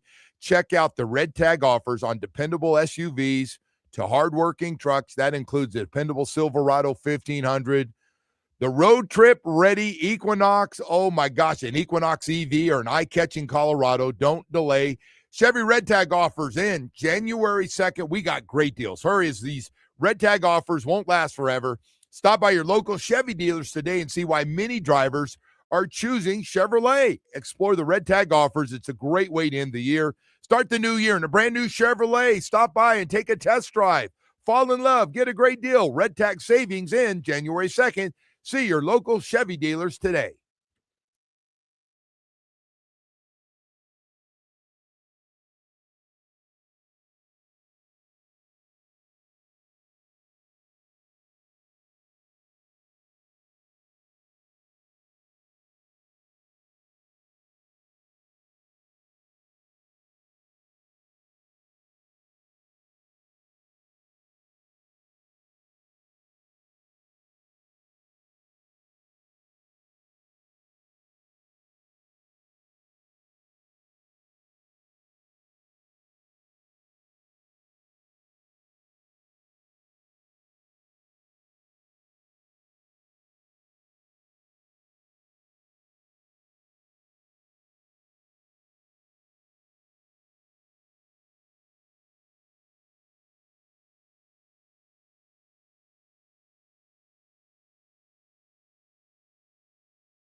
This update is brought to you by Doral Hyundai, home of the price seats, our lowest price. Visit us at Doral Hyundai, DoralHyundai.com, starting with the Dolphins, who beat the Bucs by a final of 20-17. Miami will close out their season in New England on Sunday. Over to the Heat, who welcome in the Nuggets. Tonight, tip-off is at 7:30 from the Kaseya Center. The game can be heard on 104.3 FM.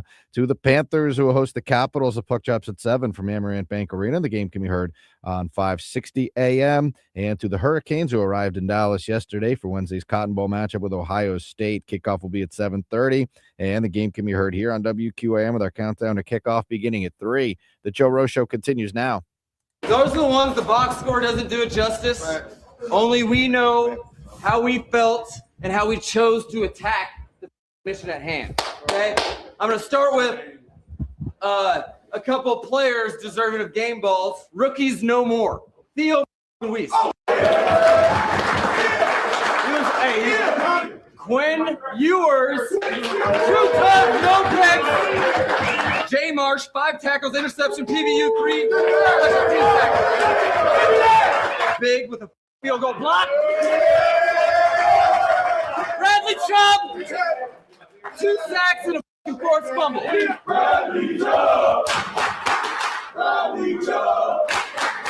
work today, fellas. That's how we put our identity on the damn field, man. All week we worked it. All week we talked about it, and that's how you go out there and execute. Yep. Now next week we're gonna finish this strong, dog. Hey, family on 3, 1, 2, 3. Family. Inside the Dolphins locker room there after their win over the Bucs. Time to head out to the Toyota of Hollywood hotline. Shop over 2,000 Toyotas on sale at one location. Toyota of Hollywood on 441 between Hollywood and Sheridan. ToyotaofHollywood.com. Joe? All right, Woody, thank you so much. Omar Kelly, Miami Herald Dolphins, calling this up with us this morning after spending time with the team after that 3-point win. And I want to start with a quarterback who got a lot better in this second game. How do you look at Quinn Ewers going forward? He's going to start this game against the Patriots. Where does he fit in for you going into the next season? Honestly, Joe, I don't think he got a lot better. I just think he didn't throw any turnovers. And that's the ultimate equalizer for this team. If they take care of the football and if they create turnovers, they can win. It was a beautiful pass to Theo Weiss. He supposedly did a no-look pass to him. Quinn has a quick trigger. He's got a stronger arm than Tua. It's not a cannon. He throws sidearm balls. There's an instinct and an anticipation that's been there since he was a 7th round pick and in training camp. That's why he's starting. But would I be willing to say that, he's shown me enough to be the starter in 2026? Absolutely not. No, I agree with that, by the way. I wasn't even insinuating that. I think most people, even our fan base to the media, agree with that. But I thought he did play better. And part of that is not turning the ball over. I mean, my God, they turn over 3 times and get shut down on 4th down in that third into that 4th quarter, and you have no shot. So he cleaned that stuff up. Let's talk about the other thing that's interesting. Achane's having just an unbelievable year, 1,350 yards rushing now. You're still slow about giving him a contract. You're saying you don't think we need to give him a contract. Well, it's not Achane particularly. It's the position. I'm fine if they give Achane a contract. I'm always an advocate for players getting paid and players getting compensated for their work. But there are certain positions in the NFL where teams are always dragging their feet to pay them, and running back is at the very top of that list. Right now, if you're looking at giving Devon Achane a deal, you were talking about $50 million, $30 million guaranteed. Yeah. That means it's basically 3 years, $10 million a season. Whereas if you make him play on his final year deal, he'll probably get playing time escalators that bring him up to $4 million. Then you put him on a franchise tag. It'll probably be about, $11 million. You're getting him for something along the lines of 2 years for $17 million. So what is the motivation other than sending the right message, which they've usually tried to do? They're probably going to try to do after having their arm twisted in training camp. This is not something they're going to take care of in the off season or free agency. This is something they're ultimately going to take care of when Achane is sitting out training camp and threatening to miss the regular season. Yeah. So I just say this. So Achane's had a chance to sit back and see the other veteran players, some of them not here anymore. One injured, not coming back. The other one traded, and another one still here but had to take a cut and pay. He's seeing everybody get taken care of, and he's going, wait a second, when did the rules change around here, man? Do I have to pout? Do I have to pout like the quarterback did, or do I have to come out and act like I'm mad? Or do I have to go stand on the side and run sprints and see if guys want to race me, or what do I need to do, right? Absolutely. This is the game that we play, Joe. They're not just – it depends on what kind of way you want to handle it. Minka basically said, I ain't practicing until you show me the money. He got shown the money. Jalen Ramsey said, I'm not playing the season until you show me the money. Right. You showed him the money. Zach Sealer did everything the right way and set an example, and you rewarded him for doing so. Tua basically was sitting out all the training camp, he wasn't sitting out training camp. He was not participating in on level drills in the off season and was about to do it in training camp, which was going to hold your offense back. So your head coach twisted his owner's arm and twisted his GM's arm to get him the money so that it wouldn't derail the 2024 season. These are how things happen. Now, I make the argument to you, Joe, in the last 5 years, which contract extension are you proud of, and do you think the Dolphins really did a good job with?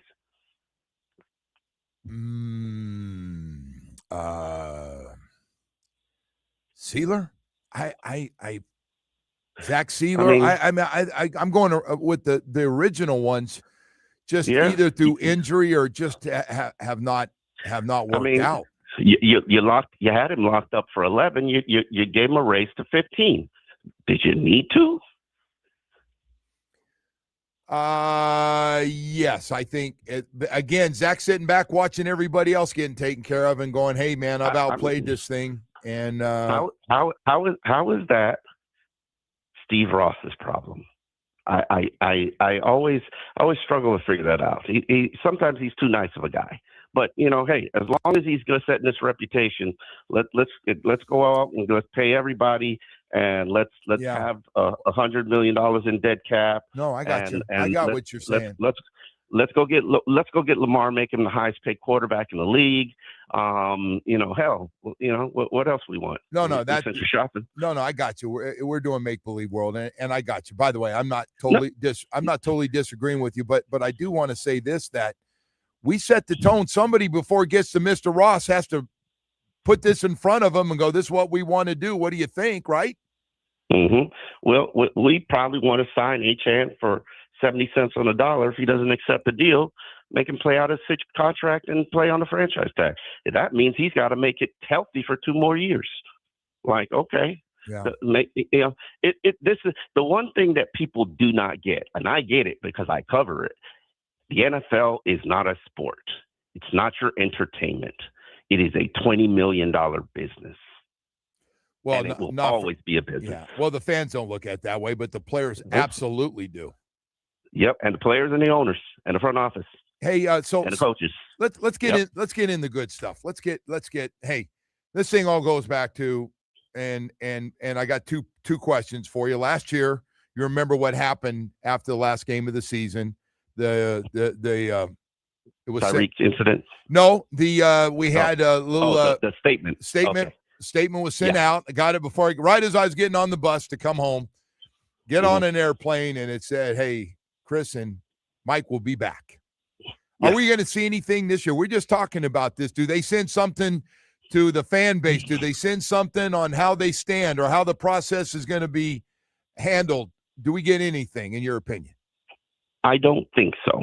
And the reason I don't think so is because win or loss in New England, one, I think Steve is already leaning in a certain direction.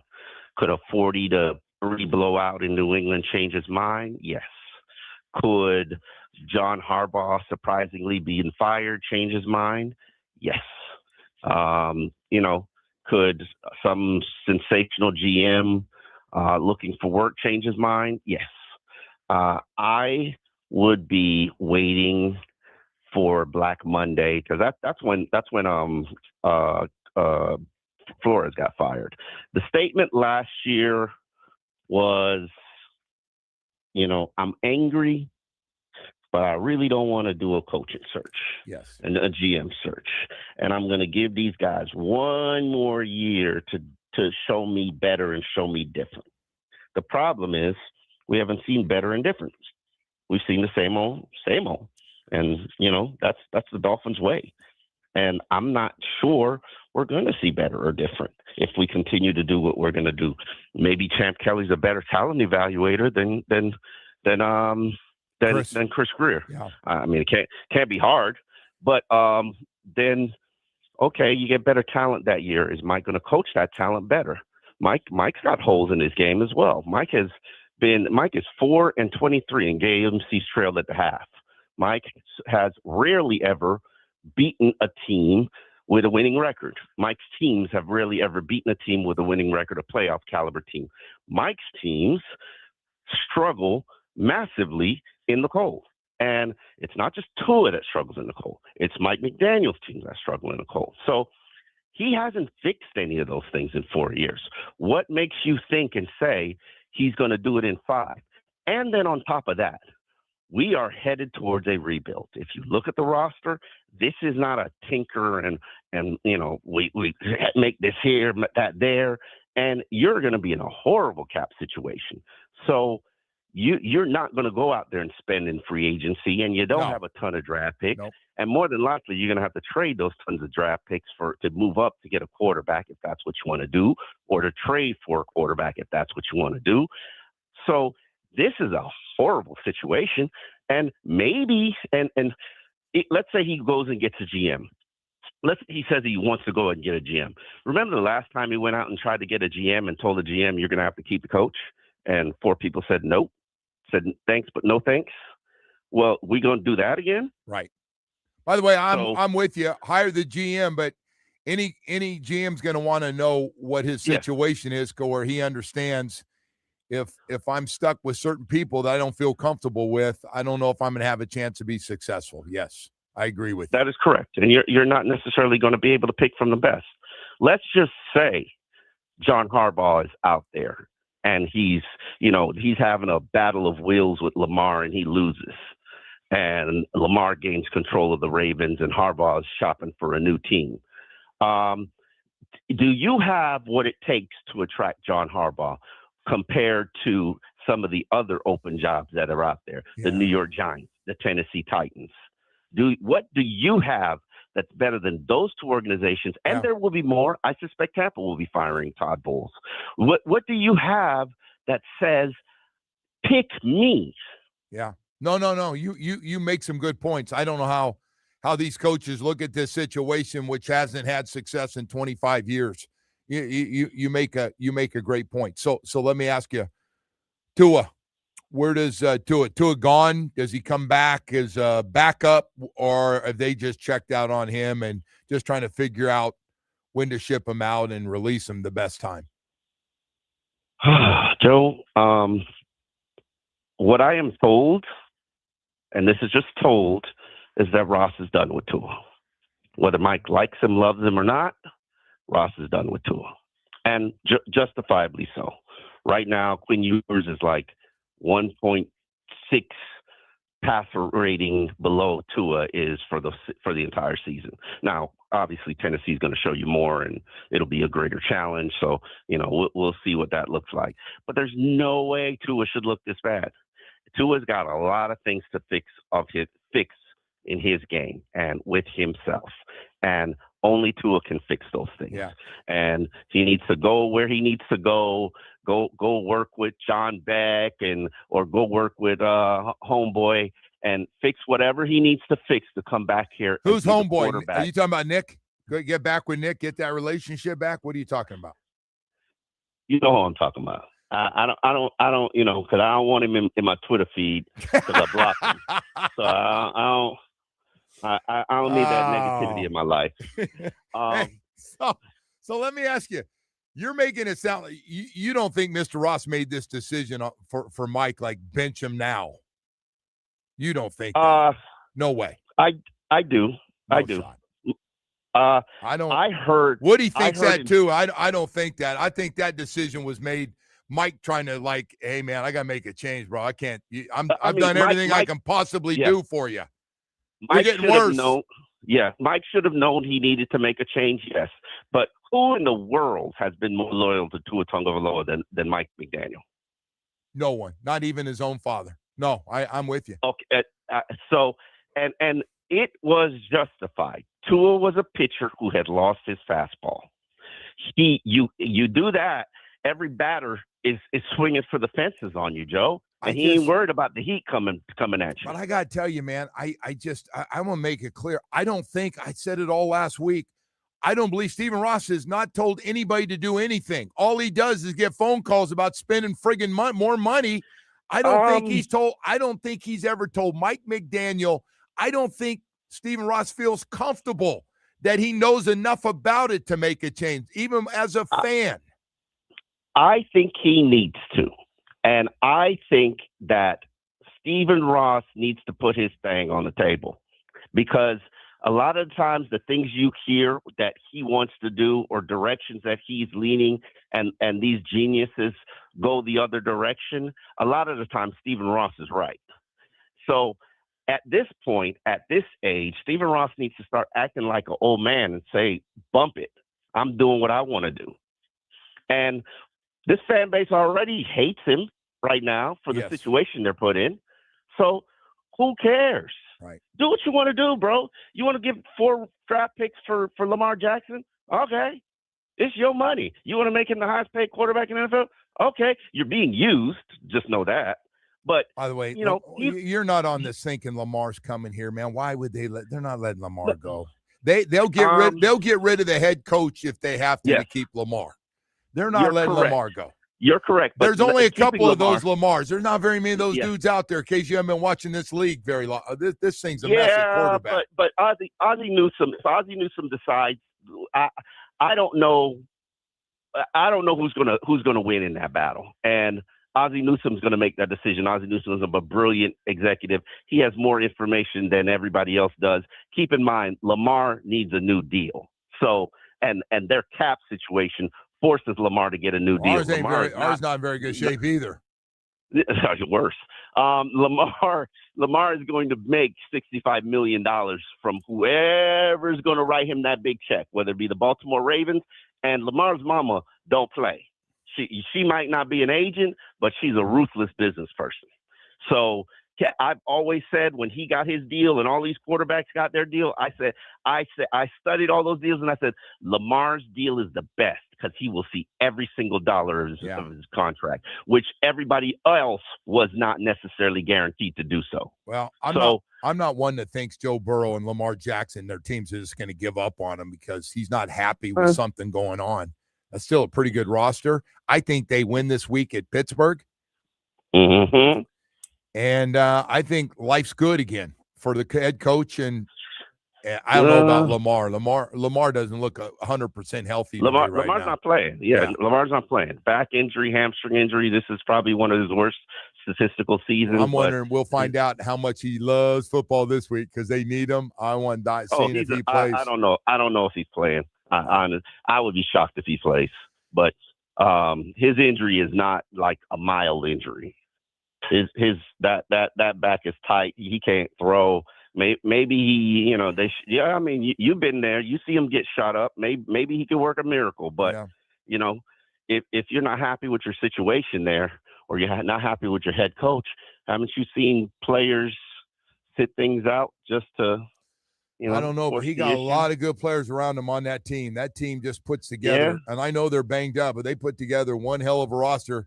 That guy that you make business decisions, watching him run in cold weather, I was thinking one thing I wouldn't want to do in the league is try to tackle that guy when it's 25 degrees out. Anyway, hey, Omar, thank you, man. Appreciate it. We have so much going on there. Appreciate it, though. It was a good teaser today. And so what do you think on what's going to happen with Mike? What's your gut feeling on Mike McDaniel? I'll leave you with that one. If he gets, I think it depends. It's 7. It's 8-9. It depends on what happens against this team against New England. Don't embarrass yourself. Maybe you get to keep your job. Hey, Patriots might be resting guys, man. Don't be surprised if Patriots rest some guys this week. All right. I'll leave you with that one, Omar. I've been wrong so much. Who knows? We'll see. Thank you for coming on, bud. All right, talk to you later. Omar Kelly, Miami Herald Dolphins columnist. He's all over the board. Omar's all over. He was going everywhere. Did he have Lamar coming here? He had Stephen Ross making the final say. I don't know. I do know this, though. Atlantic Men's Clinic, man, just flipping over here. One of the greatest things I got on 2 years ago. Atlantic Men's Clinic, and knocked out low T and ED. And I mean, I knocked it out quickly. And I want to say, before you get to the new year and you'd like to get your energy level and your sex drive back, I feel pretty strongly about both. I like having energy to walk, go on long walks, play a lot of tennis, and I like having my sex drive back. And I got to tell you, if you've lost it and you're going through it right now, I don't care if you're in your 40s, 50s, 60s, happens to every guy out there. Don't be embarrassed. Atlantic Men's Clinic, this is what they take care of. ED and low T are gone, energy level back up, sex drive back up, feeling great, chasing that little lady of yours around again like you used to. Hey, man, all you have to do is schedule a consultation with Atlantic Men's Clinic today. Get it done. It's a great way to go on that New Year's resolution. And by the way, help you lose that weight you've been talking about. You get on that program, you have the energy to burn more calories than you have in a long, long time. They do the PSA test. You meet with their professional staff. They do it all for you, put you on a program. And on top of that, we got 7 locations in South Florida to serve you. Yeah, 7, including a brand new one in Hollywood. I go to Plantation. It's a little closer. Call them today, 877-455-7300. I want to get on that New Year's program at Atlantic Men's Clinic. Please help me out. Just set it up, set that appointment up. Don't be embarrassed. There's a lot of men going there, and a lot of men are getting it all back. That sex drive, your energy, how's that sound? Visit AtlanticMen'sClinic.com. Set up that first appointment, man. You'll be so glad you did because it works.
And obviously a 1-6 start just killed you. Just even though you had a nice little winning streak in there, and then, you come back and get pounded on a couple of games before for a nice win yesterday. Played really well. Put together a nice complete game against Tampa Bay.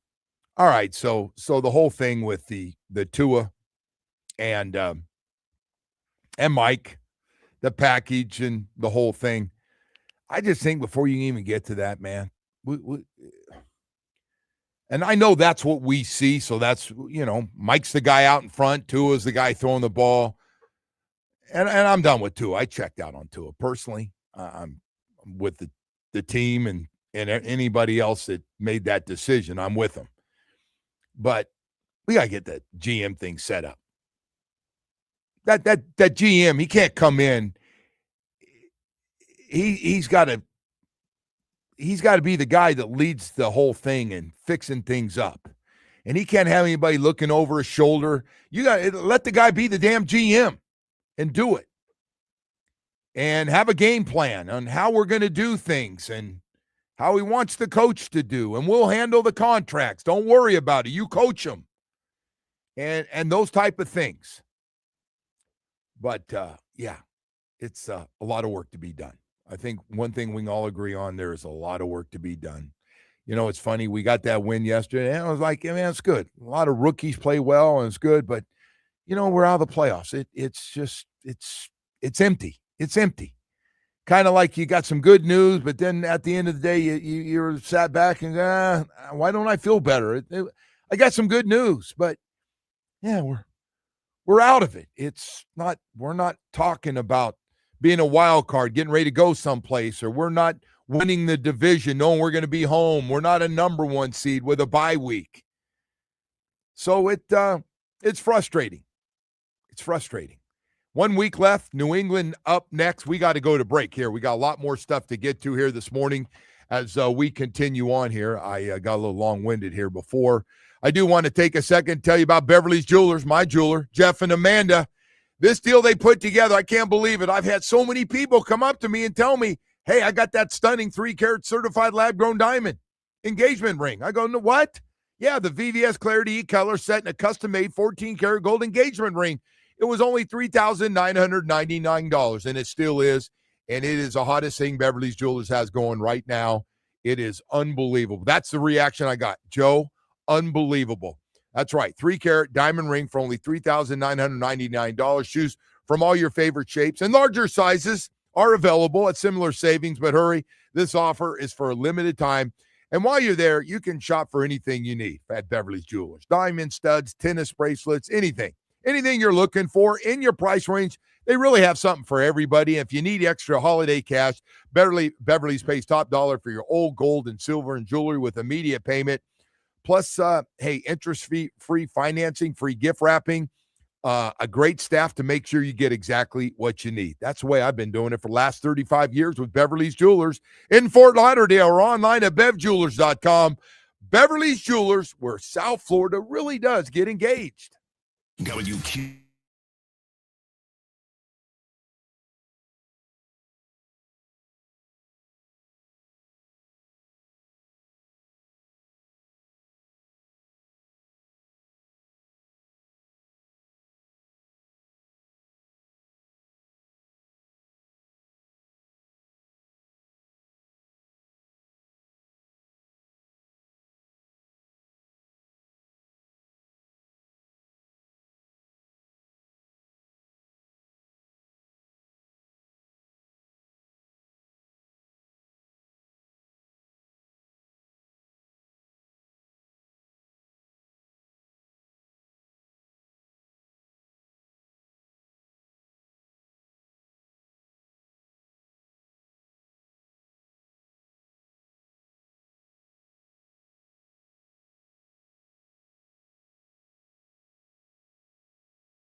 not a lot of confidence behind that one, to be honest. Hey, we gotta just change up here for a You're gonna bring this up. I like it.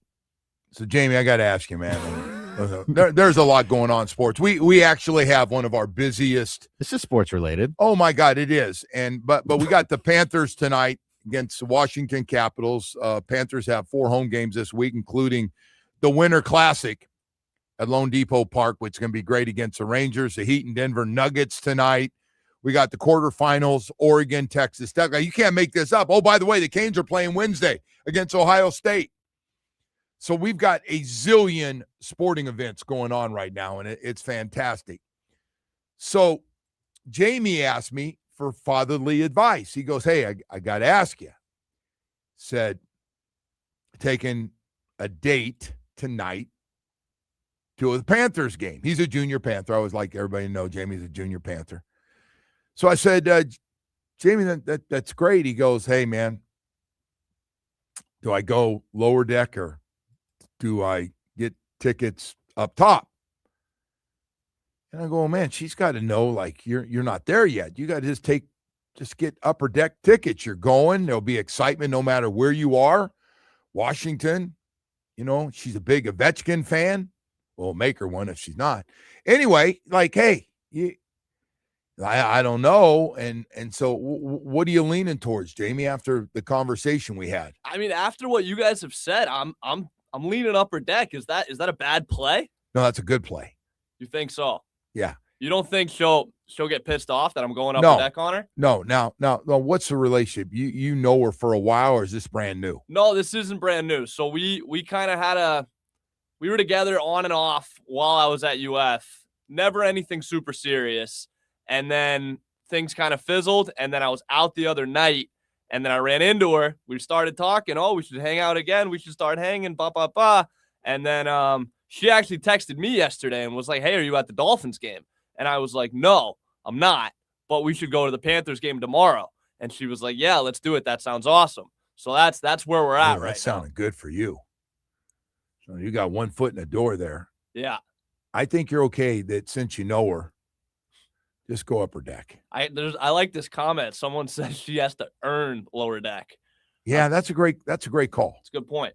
So that's a great call. Listen, man, this thing about everybody needs to have the best seats is getting old in my life. Really old. That's a you problem, though. We'll see if they come down because they've been expensive, man. Panthers have been winning games this holiday season. Like, yeah, they're getting. You can't expect to go. The guys, 2-time champions, been the Stanley Cup Finals 3 years in a row, and like, no, you can't put her down on the ice, bro. She's got to be up top. You got to earn your way down. That's a great call, whoever that was. Yeah. Josh Hart here on the. You just can't all of a sudden just, get soft on me here. You got to hold your own here. Now, at the other end, that's a different deal. Yeah. General consensus here is the upper deck play. So I think that's probably what we're going to do. Maybe. I do love you've been very open about your dating with me. I have great respect. I think you should just ask Joe for the tickets. Joe, can you hook me up? No, that's a Woody thing. I'm not doing that. We used to have tickets here, but apparently Paul's giving the whole neighborhood the tickets. No, I just think he's on a lengthy vacation. Oh. I don't know. I won. What? Now you defend him because he takes care of your ass. That's why. No, I like him a lot. I just a lot of people seem to be on vacation here because a lot of the stuff we're playing is from like last week. By the way, the Dolphins are playing the Bucs on Sunday. If you didn't know, but why? Whose job is that to take that stuff out? All the outdated stuff. I have no idea. You just work here, right, Wood? Yeah. I mean, we got a pretty important game coming up on Wednesday, so. Oh my God! Stick around for that one. Maybe get everything updated. Canes Hoops opens up ACC play tomorrow night. By the way, if anyone's interested. Pitt. Yep. Good. All right, so we got we do have a lot going on. There's some stuff happening. Yeah. Damn, this radio station gonna be busy. Kind of be nice to have everybody aboard here, on board, man, to get everything done. So you're gonna put in a few calls for our guy here. Get him taken care of tonight. Joe, pull some strings for me. So I'm thinking, how does this come back to me where he's asking me about what he's going to do for the date, and the next thing you know, you're asking me to get the ticket? Because here's the thing: if you pull some strings and you really get this guy the VIP treatment tonight, he could have a good night. He's the one making love to her, not me. I know. Why? But you're living through him, So Not that much. That's way too far. No, I'm actually not. No, you're such an idiot. No. I was wondering, since you always give my money and everything away, mate, why don't you just get him tickets? You're the one's got a great relationship with Paul. Why don't you call him? Someone's I got to told you Give me a he's call, on Paul. he's on vacation right now. Well, ask him what he did with tickets. Which one of his neighbors got the tickets, and see if you can get them from him. Very hard on him. Nobody back here getting tickets. This poor guy needs to be parking at Sawgrass, sitting in the upper deck. Sawgrass, by the way, parking at Sawgrass is okay. Can I tell you, I saw the Panthers sent this out the other day. Is parking $50? It probably is. They're champions. Like, everything goes up when you're champions. It's expensive for parking. I think They're it's a champions. nice night. We're gonna go for a nice little walk across the street from. Take her to the Sawgrass. Cheesecake Factory. Yeah, maybe go over to Yard House or something over there, get a couple drinks before the game. Or why don't you take her to the food court since you're doing the upper deck thing? Yeah, just really Yeah.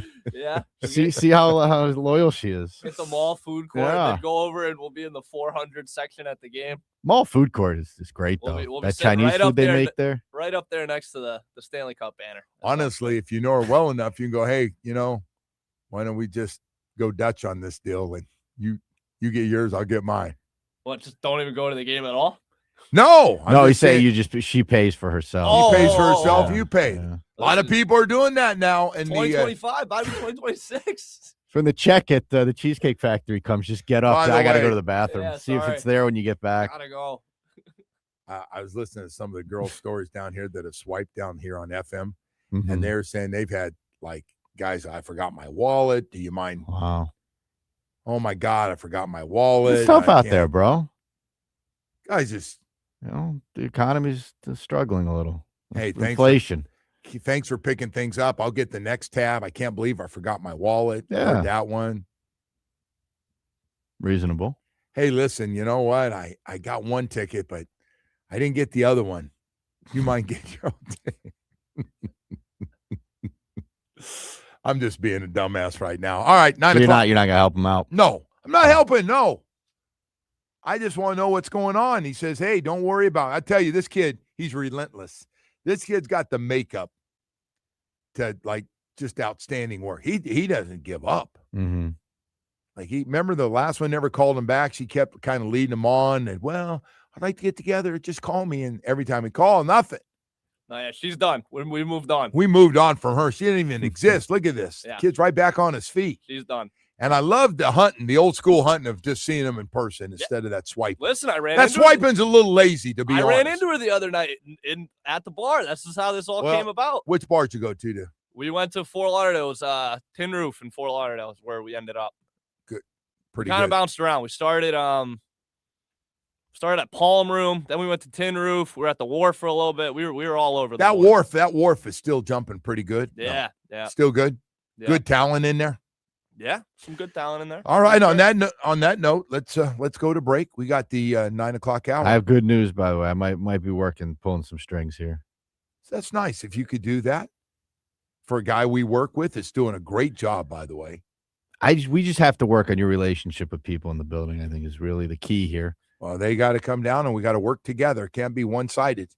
As my wife tells me, these relationships can't be one-sided. Yeah, it seems like Both they're doing people all have the to work work and you're at it. doing all the the insulting. I don't like this situation. Oh, okay. So now you care so much. I'm Norman Powell of the Miami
Back to you. All right, Woody, thank you, and happy Monday morning. Just a couple of days away from starting the new year, and, man, I got to tell you, for all of you that got kids in town and got a few days off, boy, there's a lot of great sporting events going on. This is one of the best weeks we've had. Panthers got 4 games this week. Tonight against Washington. Winter Classic Friday against the Rangers at Lone Depot Park, which huge crowds expected. Heat and the Denver Nuggets, the big triple-double is in town. That's incredible. 30 points a night, 12.5 rebounds, 11 assists. Jokic, it's crazy. He's just amazing. All right, and so they come, I think they're 22-9. The Heat got a couple of wins, so they're back to 17-15. And then the Canes against Ohio State as a heavy underdog coming up in Dallas. So that's going to be a big one. Of course, Thursday night, I didn't forget, the Orange Bulls got the quarterfinals against, and I think the game's going to be a great one. Hell, it might end up being the best game of the weekend. Oregon, 12-1. Texas Tech, 12-1.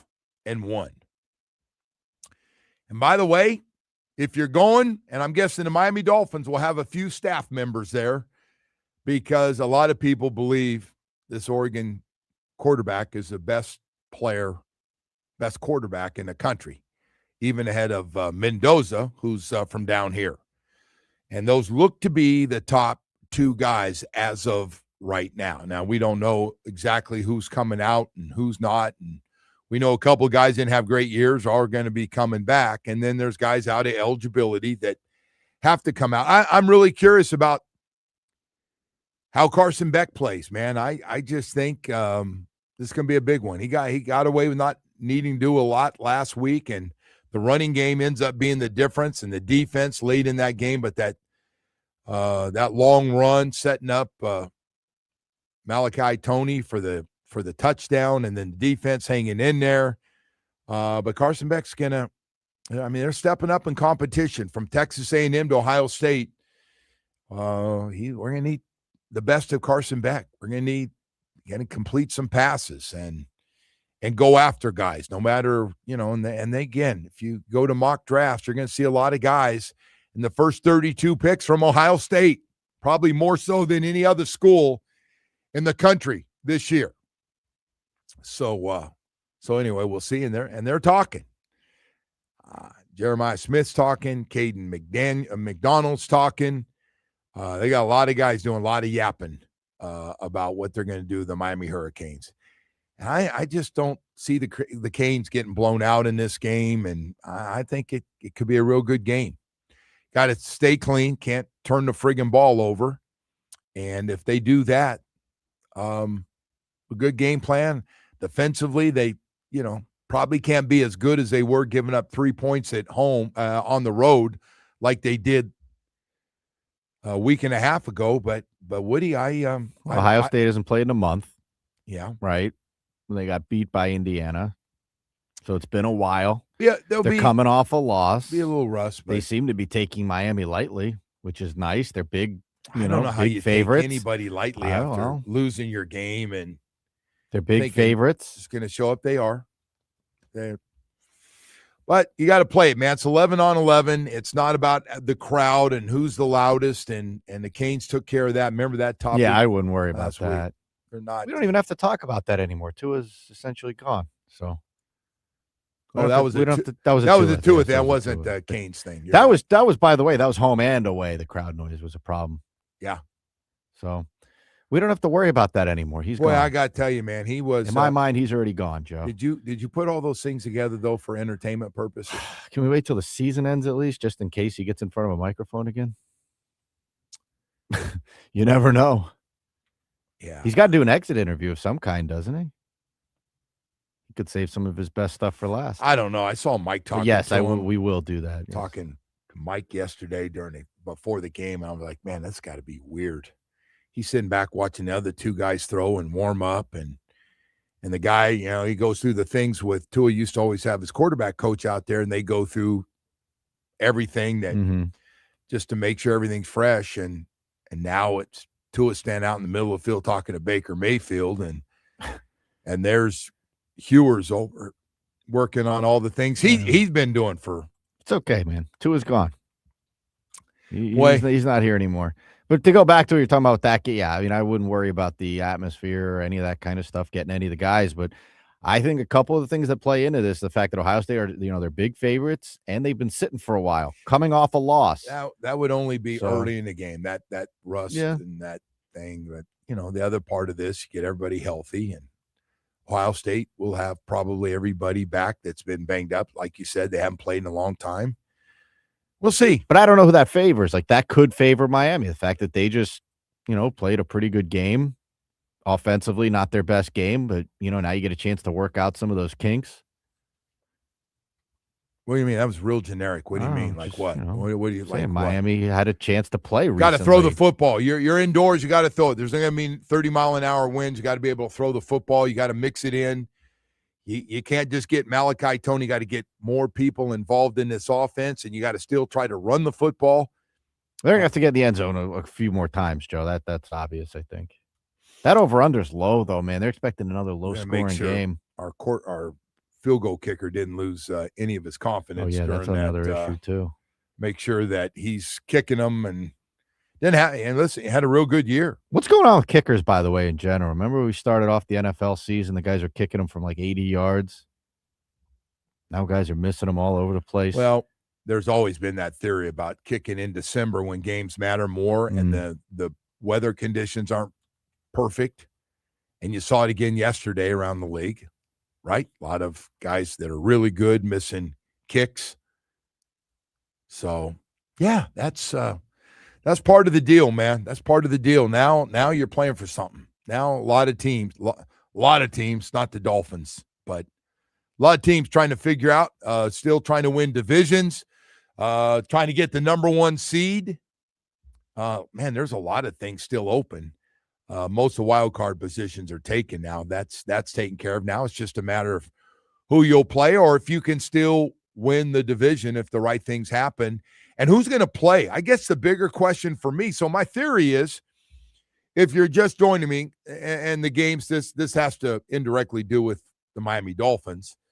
And are they going to get the Patriots playing hard, trying to get number one seed? Are they going to rest guys knowing that the Chargers are playing at Denver?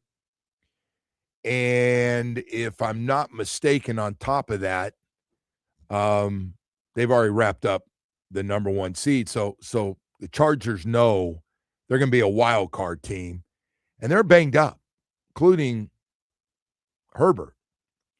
So I think they start resting guys just to get ready for next week. Do you think the NFL, they're the biggest pigs in all of sports, but do you think they ever sit back and they're like, boy, we really, this extra game thing is just terrible?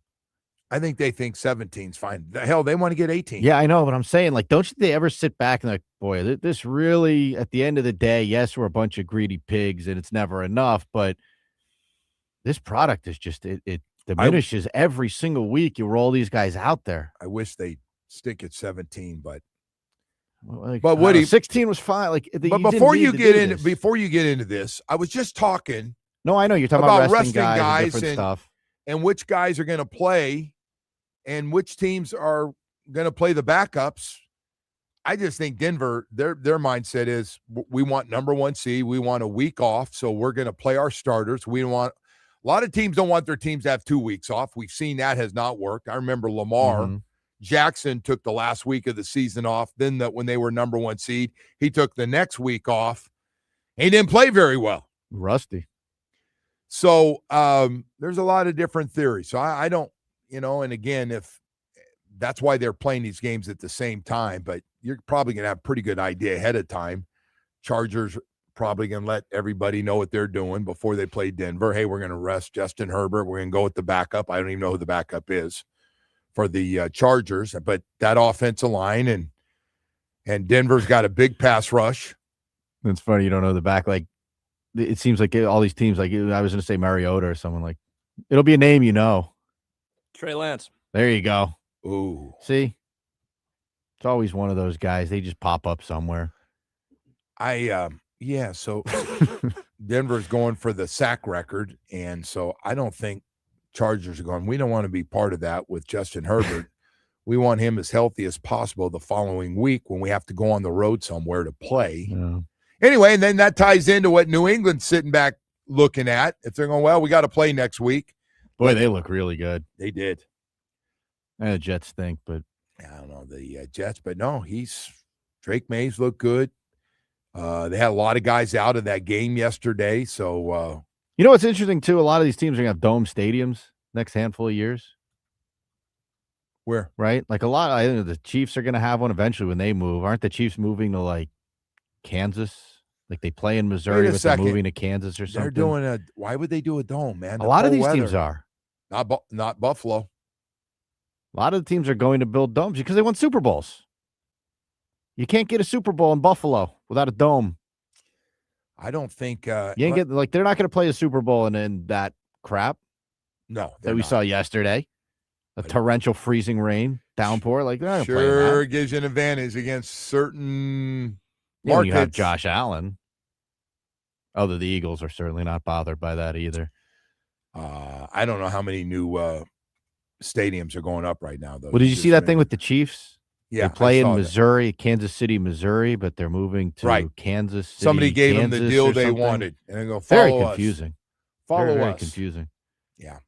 Anyway, Woody, we're going to go to break here. We're always on time here. We don't mess around with that stuff. Someone said the Dolphins wouldn't know what 2 weeks off in the playoffs would feel like. Oh, I know. It's been a long time. The Dolphins are going to have plenty of time off during the playoffs, sir. Don't worry about it. I wonder, looking back, I'm afraid. What, the last time they had a bye? I hope it wasn't when I played. Yeah, 1985. I don't know. That'd be bad. That'd be a It tough could one. be. All By right. the way, it could be. Nothing like home field advantage throughout the playoffs, boys. Just take care of business at home. We never have to leave except to go to a Super Bowl. Sounds good. Let's get ready to go. Let's have it nice and hot down here. Let's get some luck. All right, we'll be right back. I'm Norman Powell of the Miami Heat. Listen to our games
All right, welcome back, and good morning to everybody out there, man. I hope everybody has had a nice holiday so far. It's not done. We've got a couple days left here.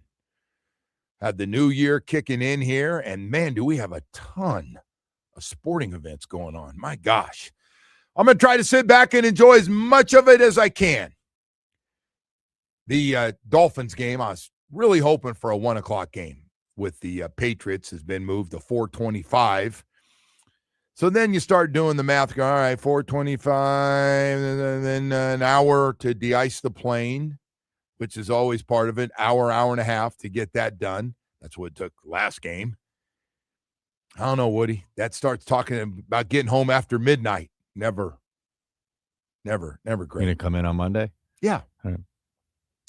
Man, this has been great. I've taken my share of days off here. This has been fantastic. You're well rested.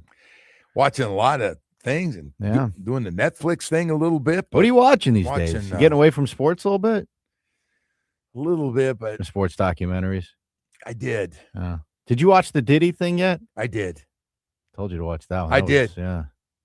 That was interesting. He's not a very nice guy, it seems like. Well, it's just weird, man. Another guy leading the documentary. What's the guy's name? That would be 50 Cent.